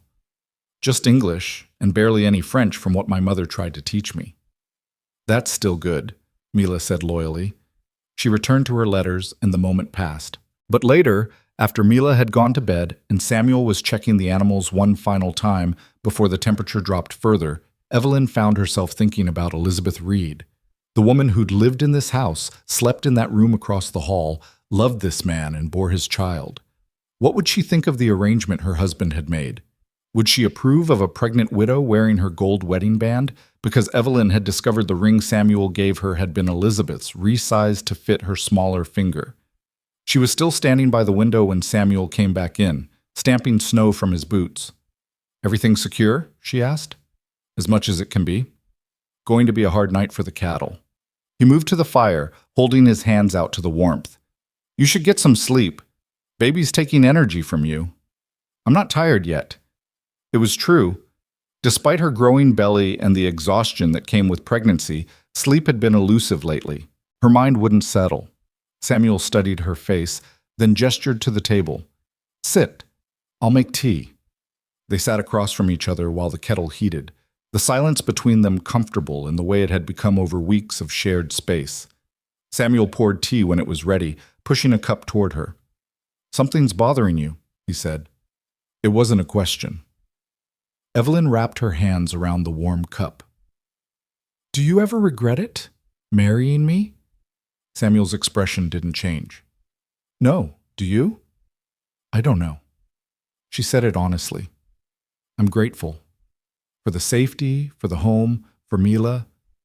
But sometimes I wonder if I've trapped you. If you married me out of obligation and now you're stuck with a pregnant woman you don't love and a child that isn't yours. That baby is mine now, Samuel said firmly. The moment we married, that child became mine in every way that matters. Name, protection, inheritance, everything. But you don't have to pretend it's more than it is. This is a practical arrangement. I understand that. Samuel was quiet for a long moment, his fingers wrapped around his own cup. When he spoke, his voice was careful. When Elizabeth died, I thought that part of my life was over. The part where I'd have a partner, someone to share the weight of things. I made peace with it being just me and Mila until she was grown. But then you came and... He paused, searching for words. It's different than it was with Elizabeth, but it's not less. It's just different, and I don't regret it. Even though I can't give you what a real wife would, you give me plenty. A clean house, hot meals, someone who loves my daughter, someone who works hard and doesn't complain, someone who stood in a barn with a gun to protect me when she could have run. He met her eyes. That's more than some love matches provide. Evelyn felt her throat tighten. I'm afraid, she admitted. The baby's coming in a few months, and I don't know how to be a mother. I don't know if I'm strong enough for this. You're strong enough. You've already proven that. What if something goes wrong? Women die in childbirth. What if I die and you're left with 2 children and you're not going to die?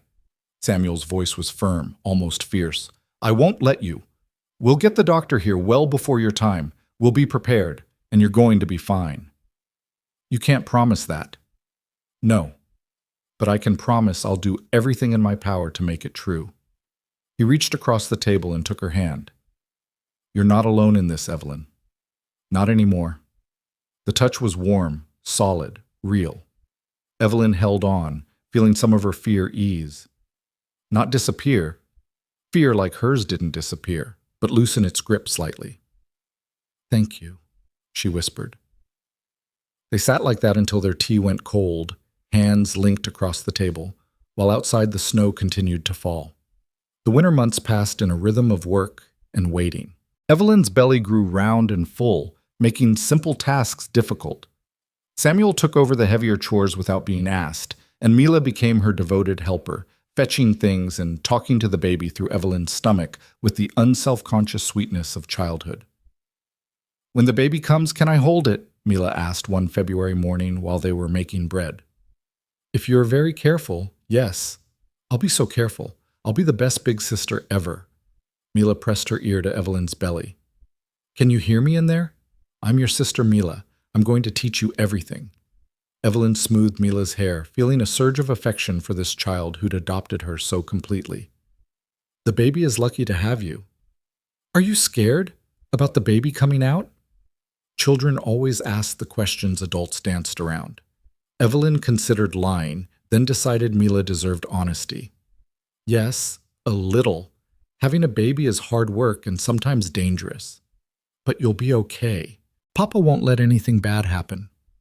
The absolute faith in Samuel's ability to control outcomes made Evelyn smile despite her fear. Your papa is very strong, but some things even he can't control. Then I'll help. Mila's small face was serious. I'll help take care of you and the baby. We're a family now. Families help each other. The simple declaration nearly undid Evelyn. She pulled Mila into a hug, breathing in the scent of flower and child sweat and innocence. Yes, she said thickly. Families help each other. March brought the first hints of spring, ice melting, ground softening, the smell of wet earth. Evelyn's back ached constantly now, and she waddled more than walked. Dr. Harrison came twice to check on her, pronouncing her healthy but warning that the baby would likely come early based on its size. First babies usually take their time, he said, packing his instruments. But not always. Be ready for anything. Samuel took the warning seriously. He made sure they had clean linens, hot water ready to be heated quickly, all the supplies the doctor recommended. He even convinced Sarah, the neighbor woman, to agree to come stay when Evelyn's time came, to help with Mila and the household. I've been through 6 births, Sarah said when she visited. You'll do fine, honey. Just remember to breathe through the pain and don't fight it. Let your body do what it knows how to do. Evelyn tried to take comfort in the advice, but as her due date approached, her anxiety grew. She dreamed of blood and screaming, of babies that wouldn't come or came wrong, of dying like her own mother had when Evelyn was 12, leaving her father alone with 3 children he didn't know how to raise.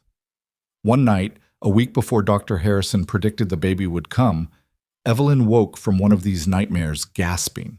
She sat up in bed, her heart racing, one hand pressed to her enormous belly.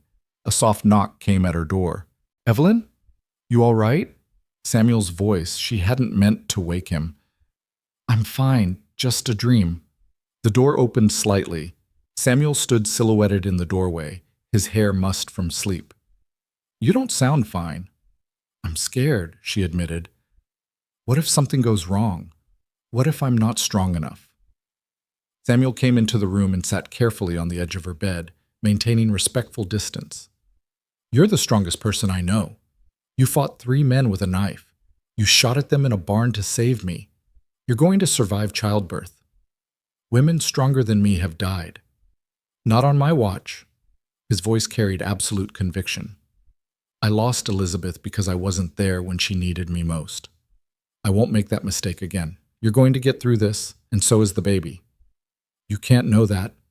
"No, but I can believe it, and I can make you believe it too." He looked at her in the dim light. "You want to know what I see when I look at you? I see someone who refused to give up even when she had nothing. Someone who built a life out of scraps and determination. Someone who turned a house back into a home. That's not a woman who's going to die in childbirth. That's a woman who's going to fight through anything." Evelyn felt tears on her cheeks. "What if I'm not that strong? Then I'll be strong enough for both of us." He reached out and squeezed her hand. "We're in this together, remember?" She nodded, unable to speak past the lump in her throat. Samuel stood. "Try to sleep. The baby will come when it's ready, and you'll need your strength." After he left, Evelyn lay in the darkness with one hand on her belly, feeling the baby move beneath her palm. Strong kicks now, insistent. She thought about Samuel's words, about strength and fighting and refusing to give up. She'd survived everything so far. She could survive this too. The contraction started 3 days later, on a mild spring morning when the prairie was turning green. Evelyn was hanging laundry when the first pain hit, a deep, pulling ache that wrapped around her middle and took her breath away. She stood frozen, holding a wet sheet, waiting to see if it would come again. 15 minutes later, it did. "Samuel!" Her voice came out calmer than she felt. He was in the barn, close enough to hear. "Samuel, it's time!" He appeared in seconds, his face going pale beneath his tan. "You're sure?" "I'm sure." What followed was controlled chaos. Samuel sent Mila to fetch Sarah while he helped Evelyn inside. Dr. Harrison arrived within an hour, summoned by a rider Samuel had dispatched immediately.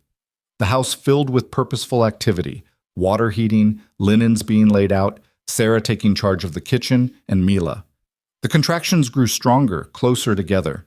Evelyn labored through the afternoon, gripping Samuel's hand through the worst pains while Sarah coached her breathing and Dr. Harrison monitored her progress. "You're doing fine," the doctor said after one particularly hard contraction. "Baby's positioned right. Should be straightforward, if painful." "Straightforward?" Evelyn gasped. "Easy for you to say." Samuel wiped her forehead with a cool cloth. "You're doing so well. Just keep breathing." "I hate breathing," she said through gritted teeth as another contraction built. "I hate all of this." "I know, but you're almost there." Hour after hour, the labor continued. Evelyn lost track of time, lost track of everything except the waves of pain and the voices coaching her through it. She heard Mila crying in another room, heard Sarah comforting her. She heard Samuel's voice, steady and constant, telling her she was strong, she could do this, just a little more. As the sun began to set, painting the room in gold and orange light, Dr. Harrison said, "All right, Mrs. Reed, next contraction, you push. Baby's ready to come." Evelyn bore down with everything she had, feeling like she was being split in two. The pain was enormous, overwhelming, impossible. She heard herself scream, heard Samuel's voice close to her ear saying words she couldn't understand, but that sounded like prayer or promise. "Again," Dr. Harrison commanded, "one more good push." Evelyn pushed and pushed and pushed, until she thought she'd die from the effort. Then suddenly there was a release, a rush, and the thin wail of a newborn filled the room. "It's a girl," Dr. Harrison announced. "A healthy baby girl." Evelyn collapsed back, her body shaking, her mind fuzzy with exhaustion and relief. She heard the baby crying, strong and loud, heard the doctor saying something about the cord and afterbirth, but it all seemed distant and unimportant compared to that sound. Her daughter, alive and protesting. "Can I hold her?" she managed to ask. "In just a moment, let me clean her up." Samuel squeezed her hand. "You did it. You're amazing." Evelyn looked at him through tears. "Is she really okay?" "She's perfect. Listen to those lungs." Dr. Harrison brought the baby over, wrapped in a clean blanket, and placed her carefully in Evelyn's arms. She was red-faced and wrinkled, with a shock of dark hair and eyes screwed shut against the world. She was the most beautiful thing Evelyn had ever seen. "Hello," Evelyn whispered. "Hello, little one. I'm your mama." The baby quieted at her voice, and Evelyn felt something click into place in her chest. This tiny person was hers to protect, to raise, to love. All the fear and pain of the past months suddenly made sense, suddenly had purpose. "Does she have a name?" Dr. Harrison asked, making notes in his ledger. Evelyn looked at Samuel. They'd discussed this briefly, but never settled on anything definite. "What do you think?" Samuel looked at the baby with an expression Evelyn had never seen on his face before, wonder mixed with something that looked like grief and joy combined. "Rose," he said softly, "like Elizabeth's middle name, if that's all right with you." The generosity of it, offering his first wife's name to another man's child, made Evelyn's throat close up. "Rose Reed," she said. "Yes, that's perfect." "Rose Elizabeth Reed," Samuel corrected gently. He reached out and touched the baby's tiny hand. "Welcome home, Rose." The baby's fingers closed around his, and Samuel's expression crumpled for just a moment. Then he composed himself. But Evelyn had seen it. The moment he fell in love with this child who carried no blood of his but would carry his name forever. Dr. Harrison finished his work, confirmed that Evelyn and the baby were both healthy, and left with promises to check on them in a few days. Sarah brought Mila in to meet her new sister, and the little girl's face lit up with such pure joy that even Samuel smiled. "She's so small," Mila breathed, touching Rose's hand with one careful finger. "Can she hear me?" "She can hear you," Evelyn confirmed. "Hi, Rose. I'm your big sister. I'm going to teach you everything, just like I promised. We're going to be best friends." That night, after Sarah had gone home and Mila was finally asleep, Samuel helped Evelyn settle into bed with Rose in a cradle beside her. The baby was sleeping now, her tiny chest rising and falling with peaceful breaths. "You should rest," Samuel said. "You've been through a lot." "Stay a minute?" Evelyn asked. "Please?" He pulled a chair close to the bed and sat down. They looked at the baby together in the lamplight. "Thank you," Evelyn said quietly. "For everything, for the name, for being here, for claiming her as yours." "She is mine." Samuel's voice was firm. "The moment I said I do, she became mine. That's not kindness or charity, that's fact. Still, you didn't have to. You could have let me go, let me figure it out alone, but you didn't." "No, I didn't." He leaned back in the chair. "You know what Elizabeth said to me right before she died? I've never told anyone this, but she made me promise something." "What?" "She made me promise that if I ever got the chance to help someone the way I couldn't help her, I'd take it. She said life was too short to waste opportunities for kindness." He looked at Evelyn. "So when you showed up, beaten and scared and desperate, and I had the chance to help, I thought about that promise, and I took the chance." She sounds like she was a remarkable woman." "She was. And she'd like you, I think. She'd approve of this whole arrangement, the marriage, the baby, all of it." Evelyn felt tears prickling again. Damn pregnancy emotions. "I'm not trying to replace her." "I know, and you couldn't if you tried. But you're not a replacement. You're something different, something this house needed." He stood. "Get some sleep. Rose is going to want to eat again soon, and you need your strength." After he left, Evelyn lay in the darkness, listening to her daughter breathe. She thought about the past months, the terror, the uncertainty, the slow building of trust and partnership with a man she barely knew. She thought about Cyrus and his men, about debts that no longer mattered, about the girl she'd been when she'd stood in that collapsing farmhouse believing her life was over. That girl was gone. In her place was a woman who'd survived, who'd fought, who'd built a new life from nothing but determination and a stranger's kindness. A woman who was a wife, a mother, a member of a family she'd never imagined having. Rose made a small sound in her sleep, and Evelyn reached over to rock the cradle gently. "It's all right," she whispered. "Mama's here. You're safe." And in that moment, saying those words, Evelyn realized they were true. Not just for Rose, but for herself. She was safe. She was home. She was exactly where she was supposed to be. Spring turned to summer, and the ranch came fully alive.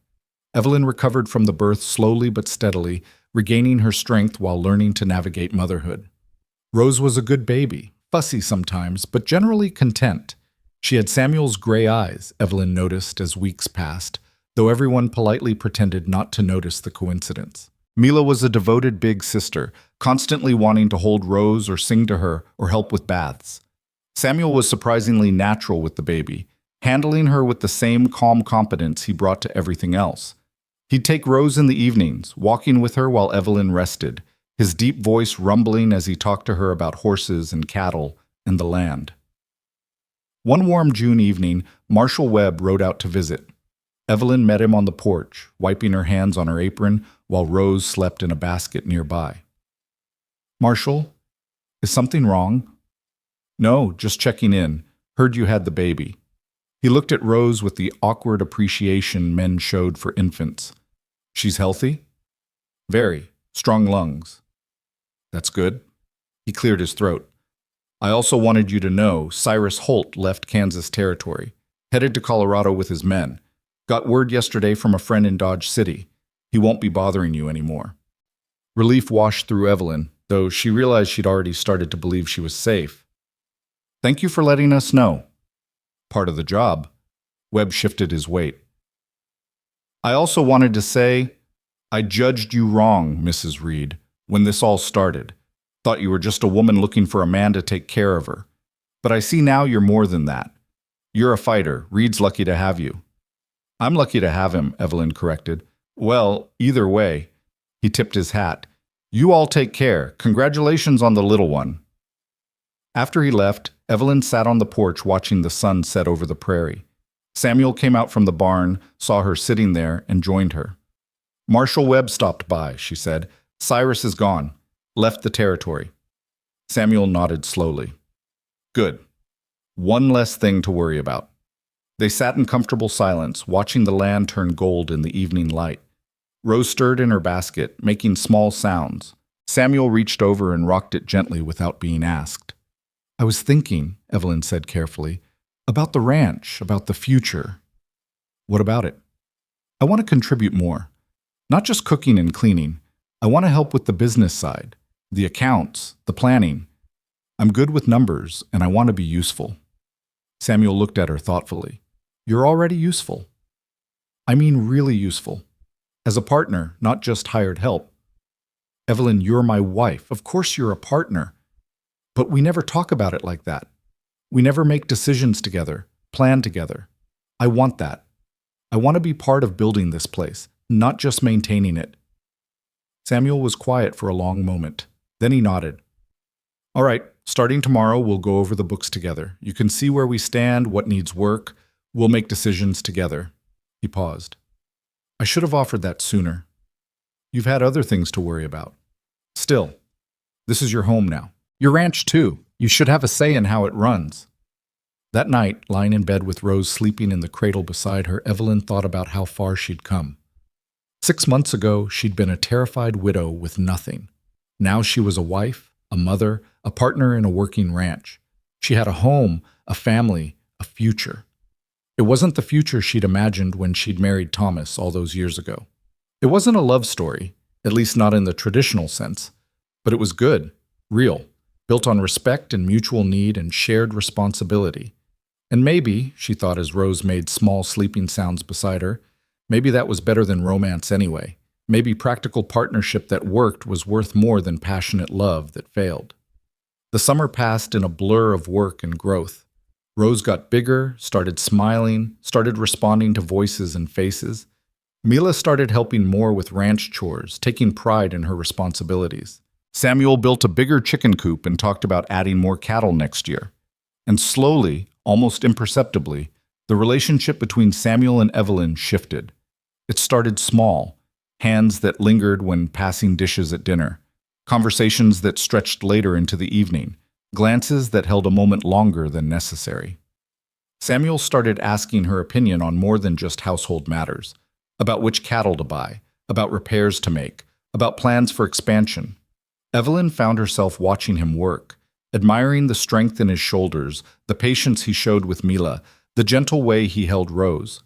She noticed small kindnesses, coffee made the way she liked it, wildflowers left on the kitchen table, her favorite chair positioned where the afternoon light was best for sewing. One August evening, after the children were asleep, Samuel found Evelyn on the porch watching stars emerge. "Mind if I join you?" he asked. "It's your porch." "Our porch," he corrected, sitting beside her. They sat in comfortable silence for a while. Then Samuel said, "I've been thinking about something." "What?" "About this." He gestured between them. "About us. This arrangement we made." Evelyn's heart beat faster. "What about it?" "It's working, better than I expected, honestly. The ranch is running well. The children are happy. Everything's good." "Yes, it is. But I was wondering." He stopped, seeming to struggle for words.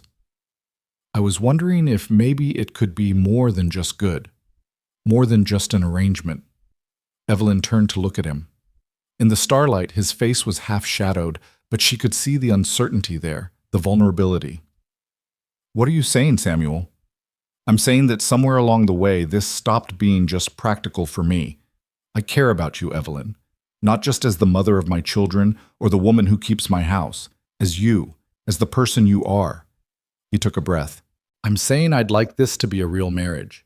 If you want that too." Evelyn's throat tightened. "Thought you married me out of obligation." "I married you because it made sense, but I care about you because of who you are, how you love Mila, how you fought for us when you could have run, how you work harder than anyone I know, how you're strong even when you're scared." He reached over and took her hand. "I'm not asking you to love me. I know that might not happen, but I'm asking if we can try for more than just partnership, if we can try for something real." Evelyn looked down at their joined hands, his rough with work, hers scarred from her own labor. She thought about the past months, about how this quiet man had given her everything when she had nothing, how he'd claimed her daughter as his own, how he'd stood between her and violence without hesitation.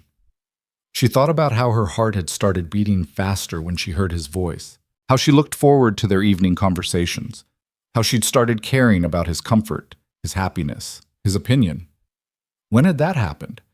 When had obligation become affection, partnership become something deeper? "I think," she said slowly, "that it's already real. I think it's been real for a while now, and we just didn't want to admit it." Samuel's expression shifted, hope lighting his features. "Yeah? Yeah." She squeezed his hand. "I care about you too, Samuel, more than I meant to, more than I thought I could after Thomas. You've given me a life, a home, a family, but more than that, you've given me respect, partnership, the feeling that I matter. That's worth more than any grand romance." "So we try? We make this a real marriage in every way?" Evelyn looked at this man who'd saved her, who'd married her, who'd become hers in ways that had nothing to do with legal papers. "Yes, we try." Samuel leaned in slowly, giving her time to pull away. When she didn't, he kissed her, soft and tentative, nothing like the brief peck at their wedding. This was a real kiss, full of question and promise. When they pulled apart, Evelyn was smiling. "Well, that's different from the first time." "Better?"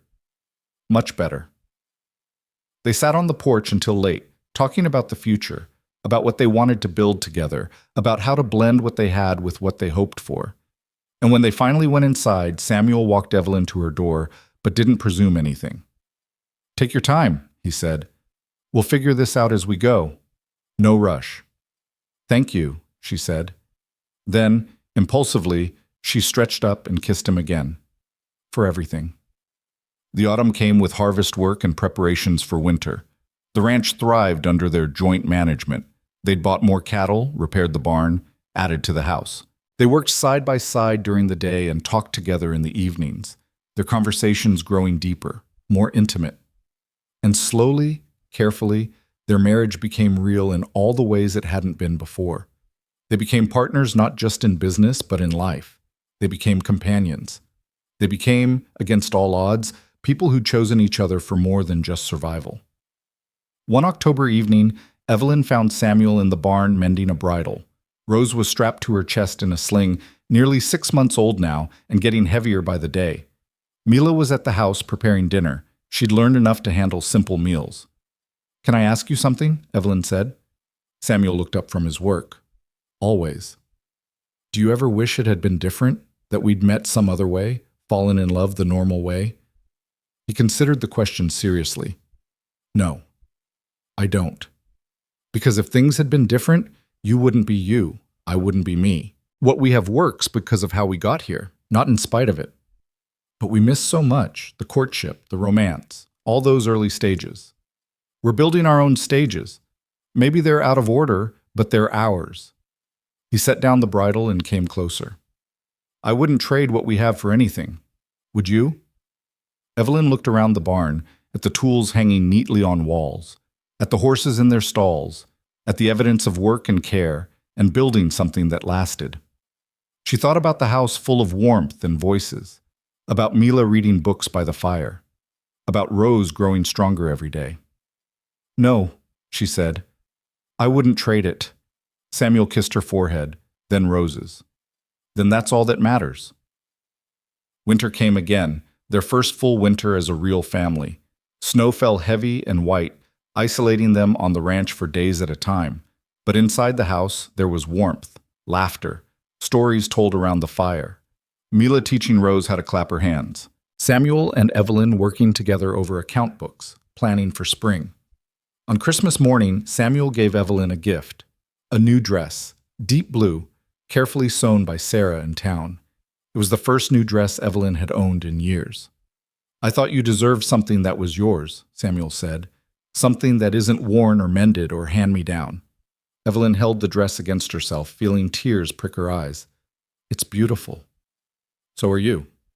She looked at him, this man who'd become her husband in truth, not just in name. "I love you," she said. The words surprised her as much as they surprised him, but once spoken, she knew they were true. "I didn't mean to, didn't plan it, but I do." Samuel pulled her close, careful of Rose playing on the floor between them. "I love you too, have for months now, just didn't know how to say it." Mila looked up from her new doll. "Does this mean we're a real family now?" They both laughed. "We've been a real family for a while now," Samuel said. "We just finally admitted it." "Good," Mila said matter-of-factly. "I knew it all along." Spring came as it always did, turning the prairie green and filling the air with the scent of new growth. Evelyn stood in the garden, much bigger now, expanded to feed their growing family, and watched Samuel work with Mila in the corral, teaching her to handle a horse. Rose sat in a basket nearby, babbling to herself and reaching for passing butterflies. A year ago, Evelyn had been alone in a collapsing house, facing violence and despair. She'd had nothing but determination and the clothes on her back. Now she had everything. A home, a husband she loved, 2 daughters, a future that stretched out full of possibility instead of fear. It wasn't the life she'd planned. It wasn't the life she'd imagined when she'd married young and full of dreams. But it was better. It was real. It was built on hard work and mutual respect and the choice to stand together when everything else fell apart. Samuel saw her watching and waved. She waved back, then picked up Rose and carried her toward the house. Dinner needed starting. Mila would need help with her reading later. There were eggs to collect and bread to bake, and 100 small tasks that made up the fabric of daily life. But first she paused on the porch and looked out at the land, their land, stretching endlessly under a clear blue sky. She thought about the winter widow who'd had nothing and the spring wife who had everything. The difference wasn't in what she had, but in who she'd become. A fighter, a mother, a partner. A woman who'd survived and built and created something beautiful from ashes and determination. Samuel joined her on the porch, slipping an arm around her waist. "What are you thinking?" "That I'm grateful," Evelyn said, "for all of it, the hard parts and the good parts, because it brought me here, to you, to this." He kissed her temple. "We brought each other here. That's how partnerships work." Inside, they could hear Mila singing to herself while she set the table. Rose gurgled happily in Evelyn's arms. Through the window, the Kansas prairie stretched out to meet the horizon, wild and beautiful and home. "Come on," Samuel said. "Let's go inside. Our family's waiting." Our family. The words settled into Evelyn's heart like seeds finding fertile ground. She'd lost everything once, had stood in the wreckage of her old life and thought there was nothing left to build from. But she'd been wrong. From nothing, from loss, from the simple act of one man offering his name and another woman accepting it, they'd built this. A family, a home, a life.